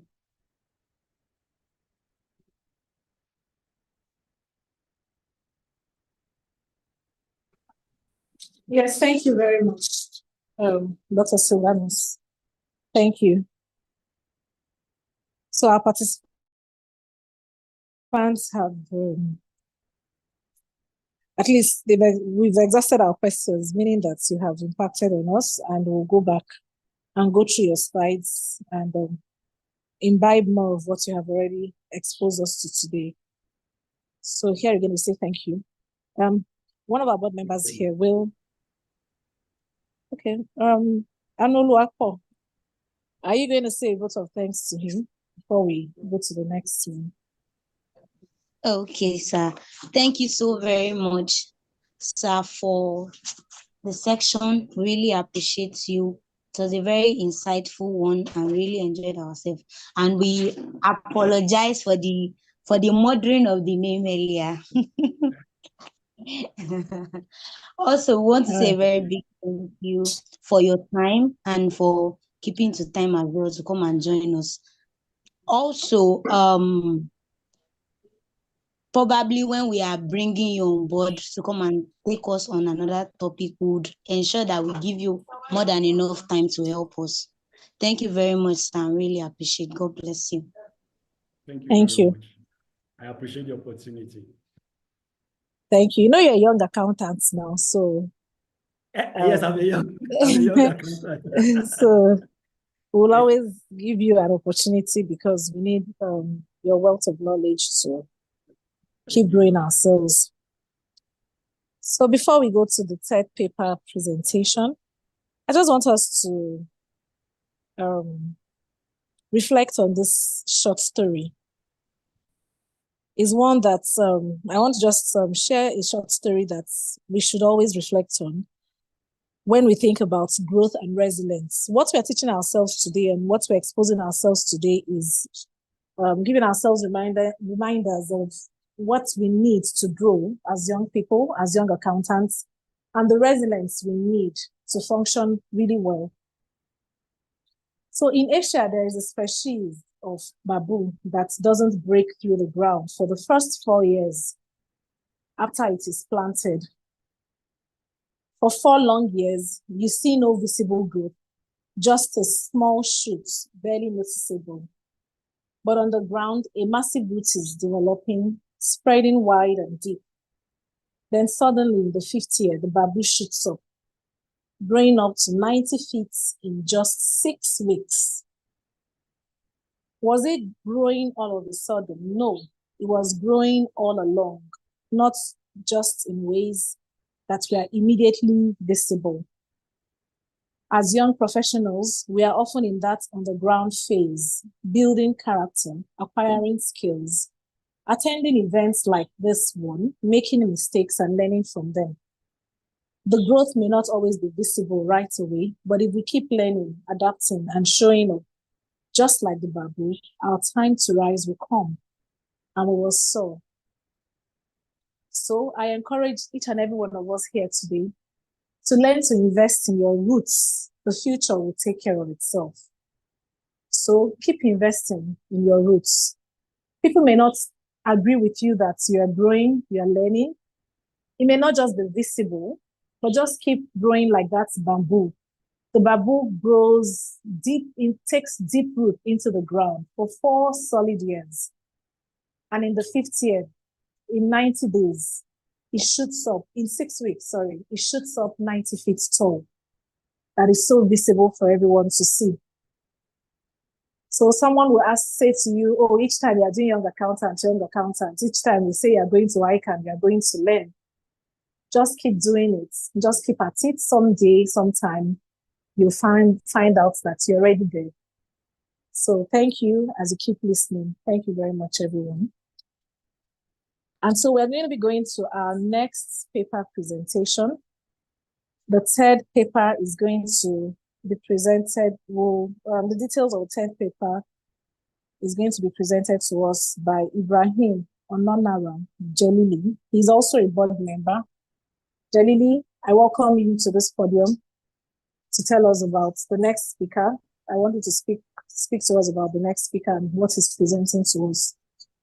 And okay, so just to give you a tip of the iceberg, the next speaker is my colleague. We're doing the same thing. I am privileged to be the Accountant General of Abia State. My name is Dr. Dikines Njum Uma Onyemenam. I work with Abia State, and I have another very esteemed super colleague presenting to you in the next session. You will enjoy listening to him, his own life experience as in the political space. So just my own presentation of this person, but the board member, Ibrahim Ononara Jelili, will give you more details of who is speaking to you, who will be speaking to you now. Thank you. All right. Yeah, thank you. Good afternoon, everyone. My name is Ibrahim Ononara Jelili, with membership number 053247. I will be reading the profile of our third speaker this afternoon. Yeah, the name of our third speaker is Madam Abdulgani Soni, a highly versatile and accomplished professional accountant. Was born in Kano State, Nigeria. He hails from Ilorin West local government area of Kwara State, with a distinguished career and extensive experience in the field of accounting. He currently serves as the Accountant General of Kwara State. Madam Soni holds membership in several prestigious professional bodies, including the Institute of Chartered Accountants of Nigeria, ICAN, the Association of National Accountants of Nigeria, and Nigeria Institute of Management, NIM, the Institute of Management Consultants, and the Chartered Institute of Taxation of Nigeria. Over the course of more than 25 years, he has built a successful professional career, spanning roles such as administrator, auditor in both private and public sectors, corporate accountant, and management consultant. He has attended numerous professional courses, both within Nigeria and international, further strengthening his technical and managerial capability. Throughout his career, Madam Sani has worked with esteemed accounting firms in auditing both public and private sector entities. His involvement in high-profile assignments and committees underscore his dedication to organizational excellence. Notable engagement includes serving as secretary or member of the committee for the preparation of the accounting manual for Northern Nigeria Investment Limited, acting as counterpart staff with Accenture and Philips Consulting in the reorganization of New Nigeria Development Company Limited, Kaduna, and playing a key role in restructuring Northern Nigeria Investment Limited into a full-fledged commercial outfit as counterpart staff with PricewaterhouseCoopers. He currently represents the North Central region as a member of the FAC IPSAS Implementation Committee in Nigeria. He served as financial controller and group internal auditor at the New Nigeria Development Company Limited. At NNIL Commercial Company Limited, he had various strategic roles, including managing directors and CEO, head of finance and accounts, and internal auditor. He also served as managing director and CEO of Kaduna Hotels Limited. He has served on the boards of several companies, including Teritex Industry Limited, Kano, Turners Building Products Limited, Kaduna, and Integrated Development Consultant, Kaduna. He is the current chairman of the board of Harmony Securities Limited and a board member of Northern Nigeria Flour Mills PLC. Malam Ganiu, in addition to his executive roles, Malam Sani has actively contributed to knowledge dissemination. He has presented papers on a range of topics to both government and private sector audiences, including Treasury Single Account, institutional framework for preventing corruption, fraud,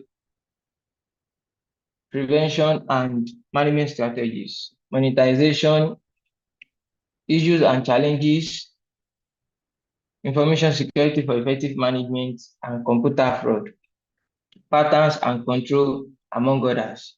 Currently serving as the Accountant General of Kwara State, Malam Abdulganiu Sani oversees the financial administration of the state, bringing to bear his wealth of experience and commitment to public financial management. Beyond his professional accomplishments, he is an avid enthusiast of lawn, tennis, and golf, reflecting his balanced approach to life and work. In summary, Malam Abdulganiu Sani's distinguished career, broad expertise, and unwavering commitment to excellence have earned him a well-deserved reputation as a highly respected and influential professional accountant. His service as the Accountant General of Kwara State exemplifies his dedication to the advancement of public finance and organizational effectiveness. Please join me as I bring to board Malam Abdulganiu Sani to take us on the topic Nigeria's political landscape and impact on professional young accountants. Malam Sani, are you there, sir? Thank you, Malam Ibrahim Onahara Jelili. Yeah, thank you for I will call it brief introduction. Brief reading of my profile. I wish to also thank my colleague, Dr. Unjum, for that initial brief introduction. It's a colleague to whom we are well pleased. Thank you, Madam. You're welcome, Good sir. evening, professional colleagues and members of Young Accountant Development Committee board. It's indeed a privilege. It's indeed a privilege and honor to stand before you today at this esteemed gathering organized by the Young Professional Accountants Committee of the Institute of Chartered Accountants of Nigeria. I wish to once again express my gratitude to the organizer for their hard work in bringing us together for this vital conversation. As we gather here today, 30th of April, we find ourselves amid substantial changes in Nigeria's political landscape and economy. This fluctuation presents us with both challenges and opportunities that can significantly influence our careers as professional young accountants. I want to explore these dynamics in details, analyze their impact, and ultimately inspire you to navigate your professional journey with confidence and resilience. Understanding Nigeria political landscape to frame our discussion, let us first take a look at the current political environment in Nigeria.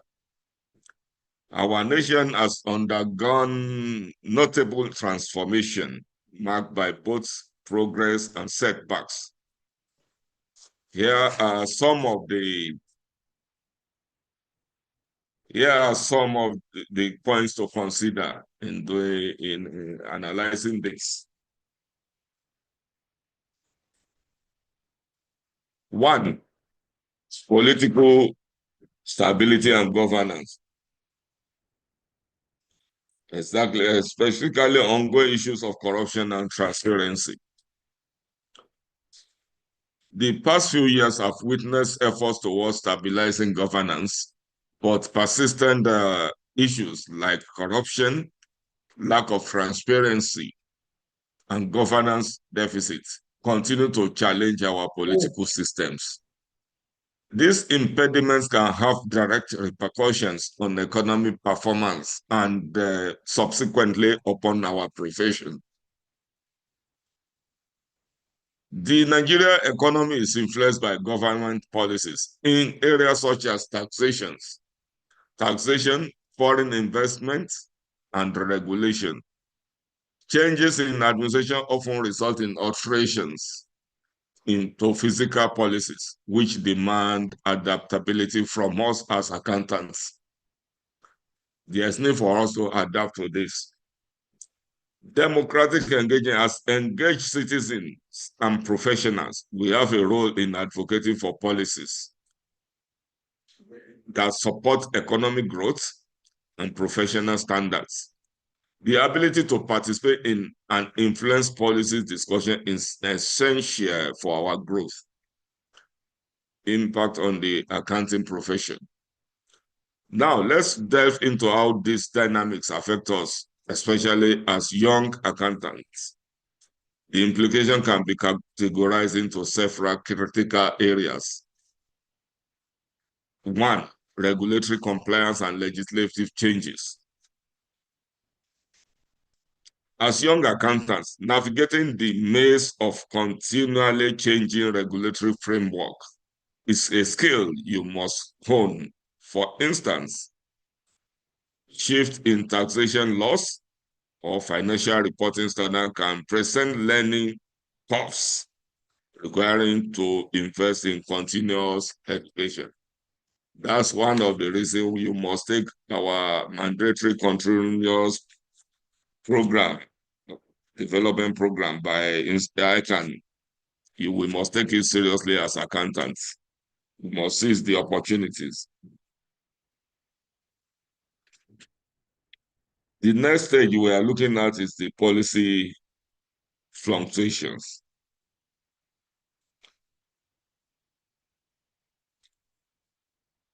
The Nigerian economy is influenced by government policies. It's influenced by government policies in areas such as, okay, we have delved into this. We have to talk about democratic engagement. As engaged citizens and professionals, we have to enroll in advocating for policies that support economic growth and professional standards. The ability to participate in and influence policy discussion is essential for our growth.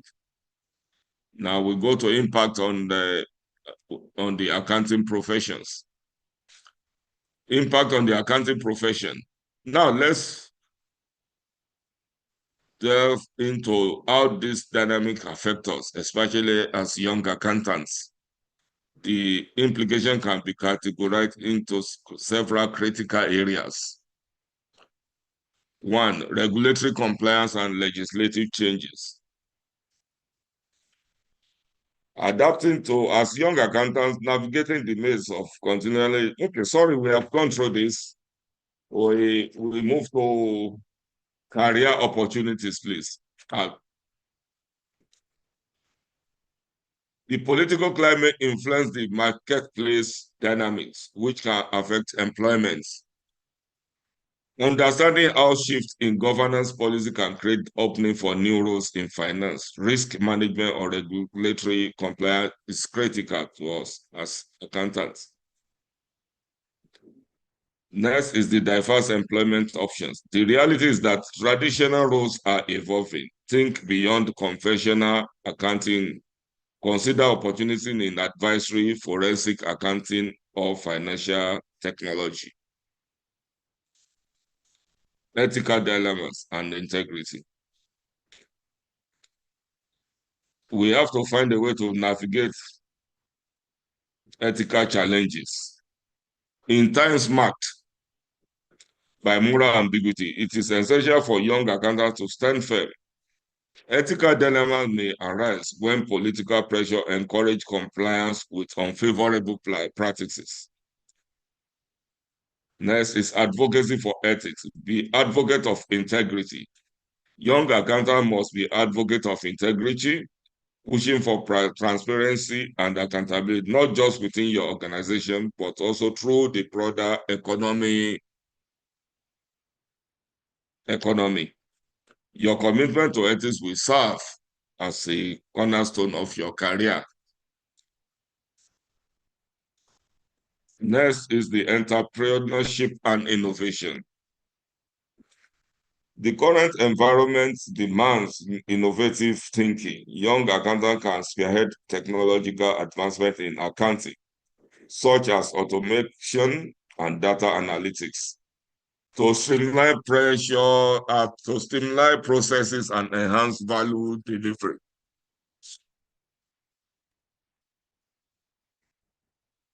With knowledge and skills, consider creating consulting firms or advisory services that cater for the gaps left in the market. Be a part of change that Nigeria needs. We should always try to be part of the changes Nigeria needs. Next is building resilience and adaptability.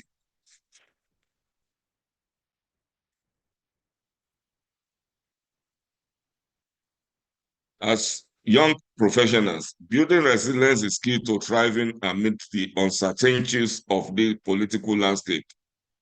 Here are I will explain some of the actionable steps you can take.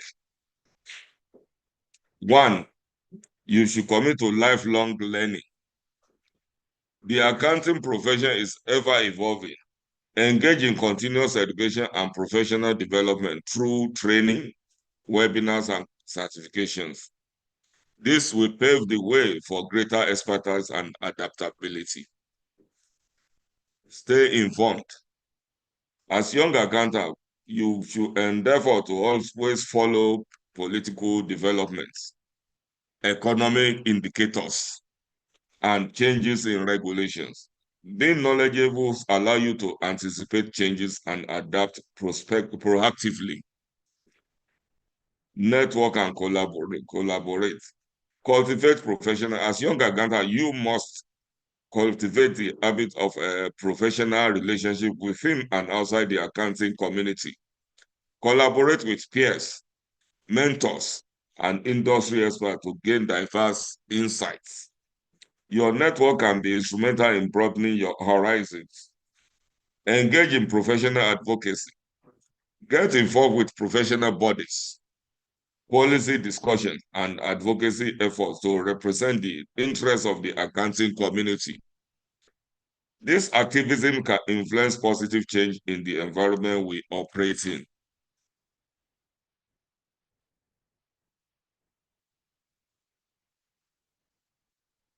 Amid these challenges, I urge you to embrace confidence. The future is bright for those who are prepared and willing to innovate. Your presence in this space signifies your dedication to the profession, and I genuinely believe you have the potential to lead the accounting sector towards greatness.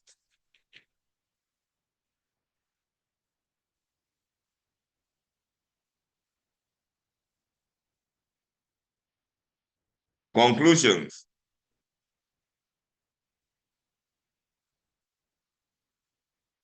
In conclusion, Nigeria political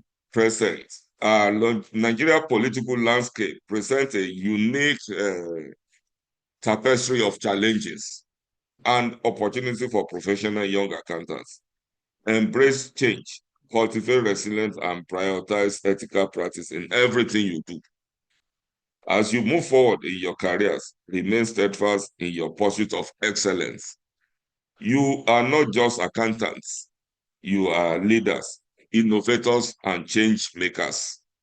Thank you for your time and attention. I look forward to engaging discussion and exchanging insight as we embark on this discussion together. Let's embrace the future and with courage and commitment to making a formidable impact in our profession.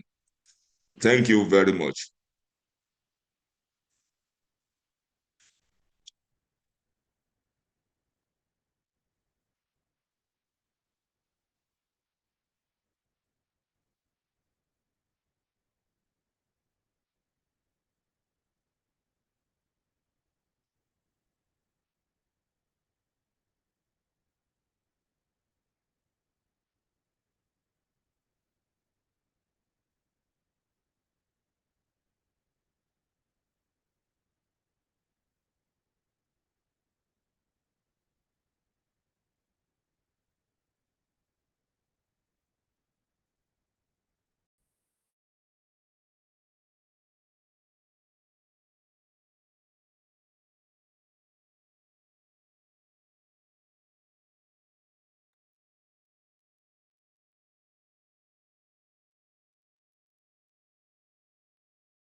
That's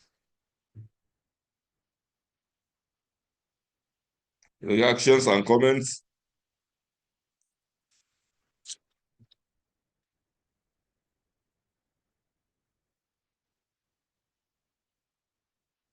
Yeah, man.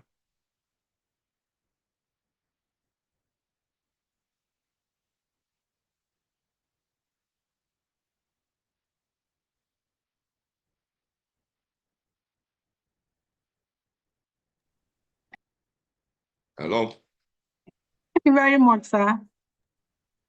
It appears we have network challenges from your end. Yes. Thanks so much for the insightful presentation. Good afternoon, everyone. If you have questions for the last speaker,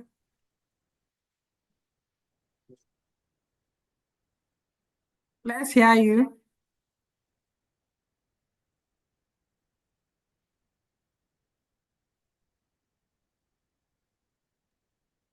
Nkema, there's a question on the Q&A section.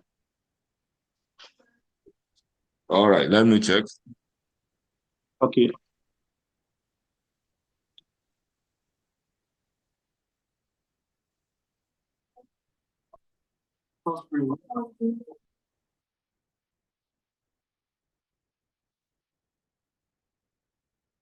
I don't think it's really a question. It's just a comment I'm saying here.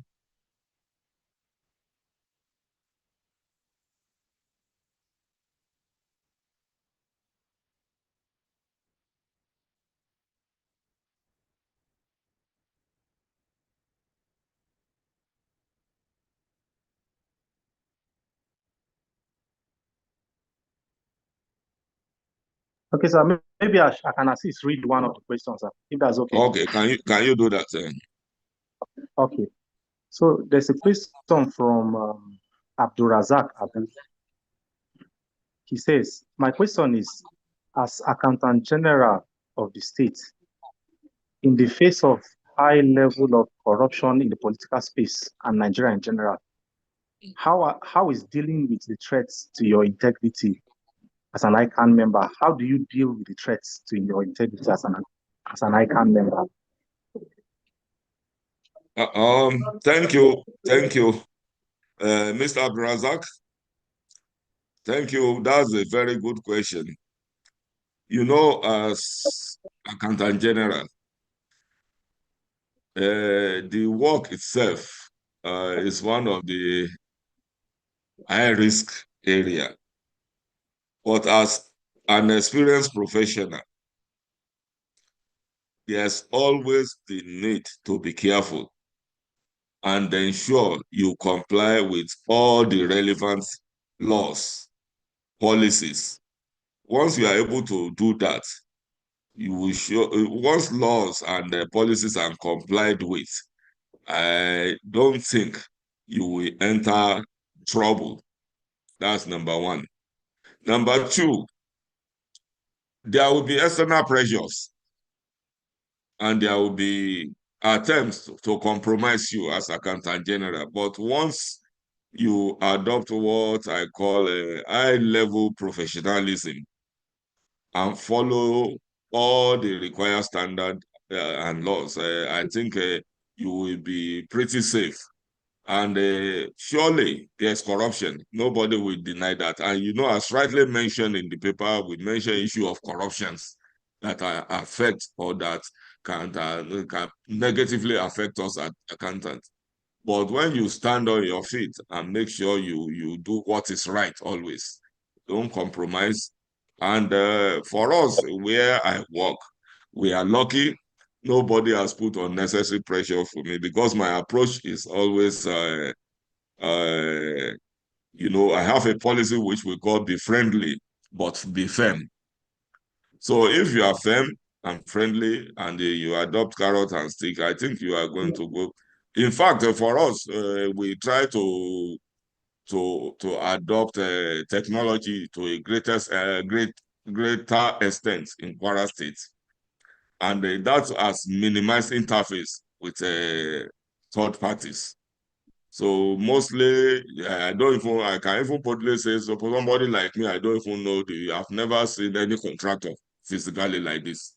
So this has helped me. Technology has also helped because once you use technology, you minimize contact with people and it will even ensure transparency. So I'm sure, but if you adopt all these principles and policies and follow the law, you an accountant, you will be well insulated and you will protect yourself as a person and you protect the system too. Thank you. I hope I've answered your question, Mr. Abdulrazak. Yes, sir. Then there's another question, sir, from Abdurrauf Jimo. Mm-hmm. So his question is, I just want to seek your opinion as regarding career paths in public sector for young aspiring accountants. Thank you. So did you get the question? Okay. Yeah, is a good question too, which will help young accountants, upcoming accountants, professionals. You see, public sector is a different sector. Luckily for me, I've experienced both private sector. I've worked substantially. All my career path was in the private sector, but joining the public sector has made me to understand that it's a different ballgame. For you to take a career path in the public sector, you have to be sure you are ready to be very patient.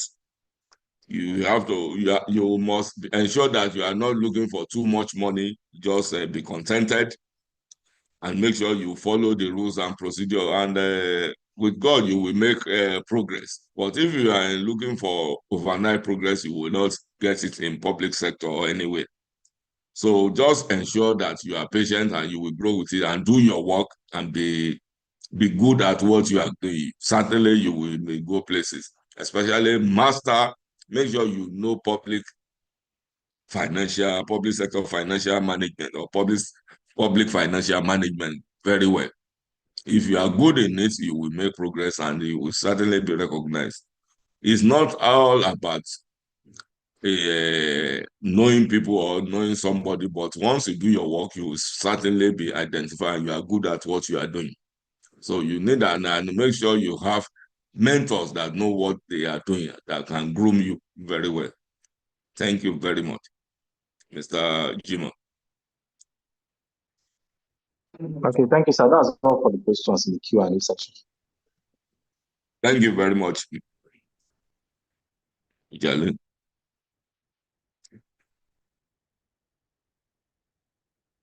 Thank you very much, sir. You are welcome. You can give the vote of thanks. Okay, thank you very much, Madam Abdulgani Usoni, FCA. Thank you very much for this insightful knowledge, for important knowledge, and for helping us to learn from your personal experience, your crossing from private sector into public sector, and what it takes to be in public sector. We really appreciate you for this. We cannot thank you enough. The Institute is proud of you. The young accountants are proud to have you here also. Once again, thank you.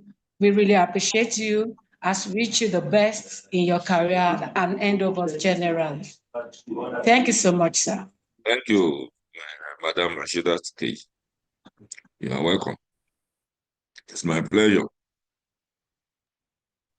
So thank everybody for holding us today. Thank you.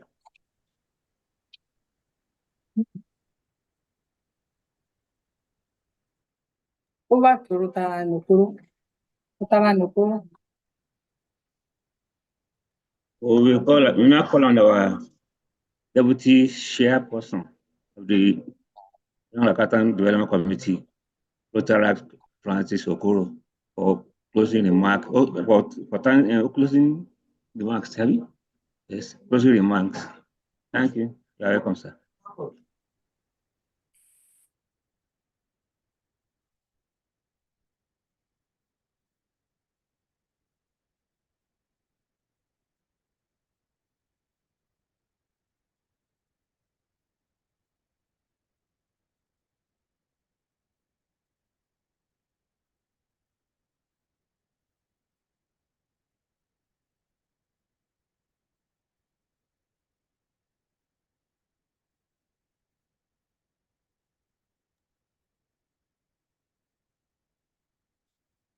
Secretary activity.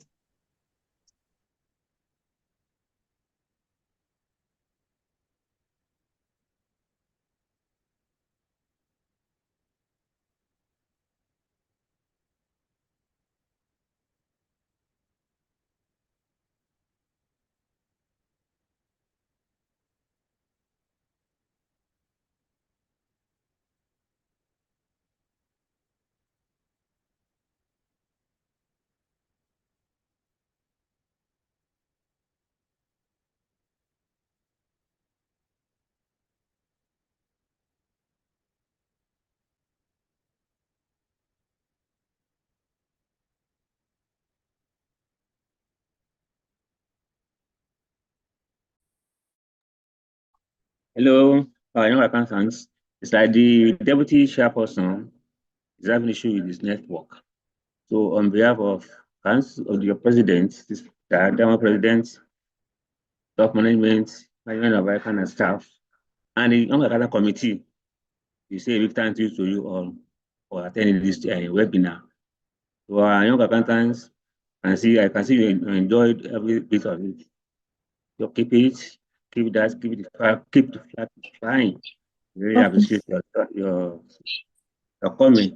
The chairman is around already. Dr. Oju, I don't want to say something. Okay, young accountants, thank you very much. Thank you my dear professional colleagues, and especially the last presenter who have not yet said a thank you to, Malam Abdul Ganiyu Sani, FCA, FCNA, FNIM, ACTI. Thank you everyone for being engaged in these sessions. You've actually done very well. It's interesting that each time we call on every one of us, we all come here together and make it a worthwhile learning session, interactive session. So we've had a wonderful time. And I also want to thank you for your understanding when I went offline. Work demands actually require that I go offline. One of the things I would like to also let us know here is that one of the good skills that we as young accountants should actually imbibe in us is multitasking. To get this done, many of us have to multitask on so many roles. I'm here and I'm here in this session, but I also have to multitask on a couple of roles that I have to play even while this session is going on. And if we say, okay, because of what we do, where we are, we will not be able to gather us together to do this, then learning will not happen on this platform. So we still make all the sacrifices to multitask.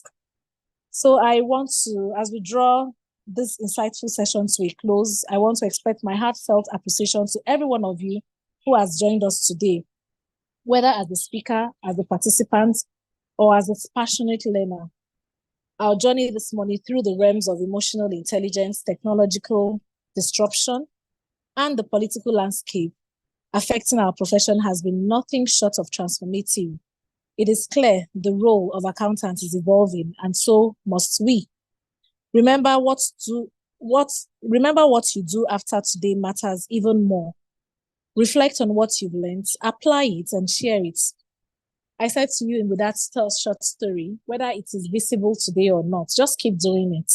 Just keep applying it. Let today not just be another event, but a catalyst for growth, innovation, and intentional leadership in your professional journey. On behalf of the Young Accountants Development Committee and the ICAN Council and the 60th President, the Diamond President of our institute, our Noble Institute, I encourage you to keep pushing boundaries and that you continue to develop yourself, not just as an accountant, but as well-rounded professionals ready to shape the future. Young accountants, my distinguished colleagues, everyone here listening, thank you once again for being a part of this impactful experience.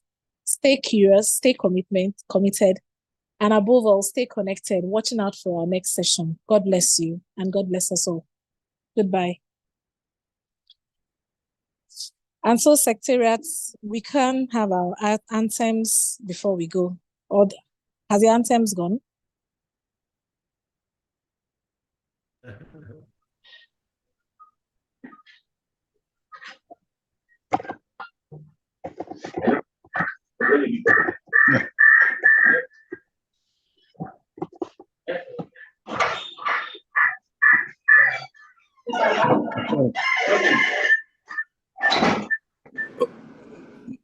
Madam Chair, good afternoon, and other colleagues. We finished too.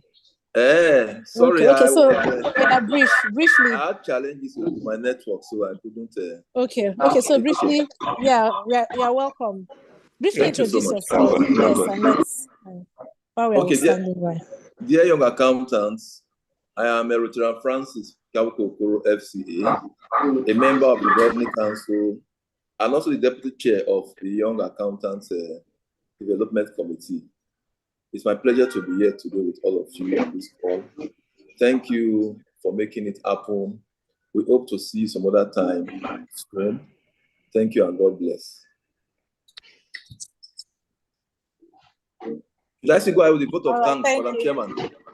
No, I've done that. So You've done that already? Thank you. Okay. Yes, Thank you so much. Thank you. So we're just waiting for Secretariat to give us the answer. Thank you, Francis. Thank you so much.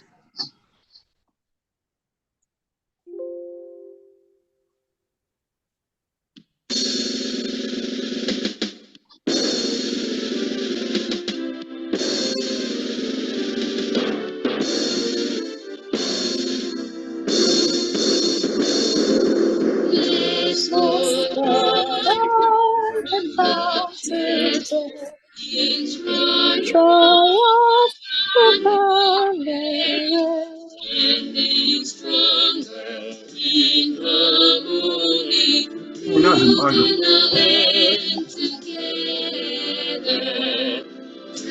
of a founding fathers, we are striving to attain our fruits and values that we share through all ages be sustained.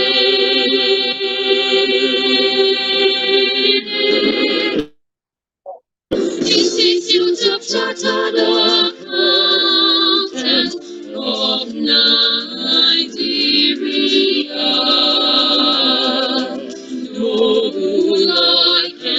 Noble ICAN, your accuracy we cherish. We uphold your integrity.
All right, thank you, everyone. God bless us.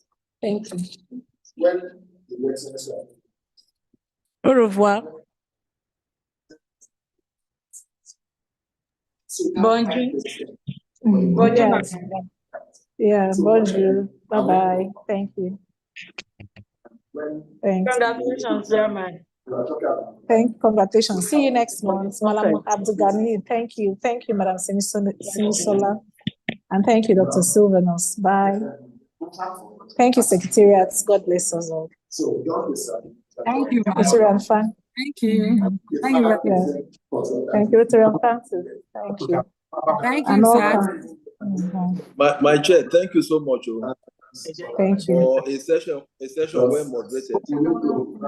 Thank you. My pleasure. Thank you. All right. Bye. Thank you. Bye. Bye-bye. Bye.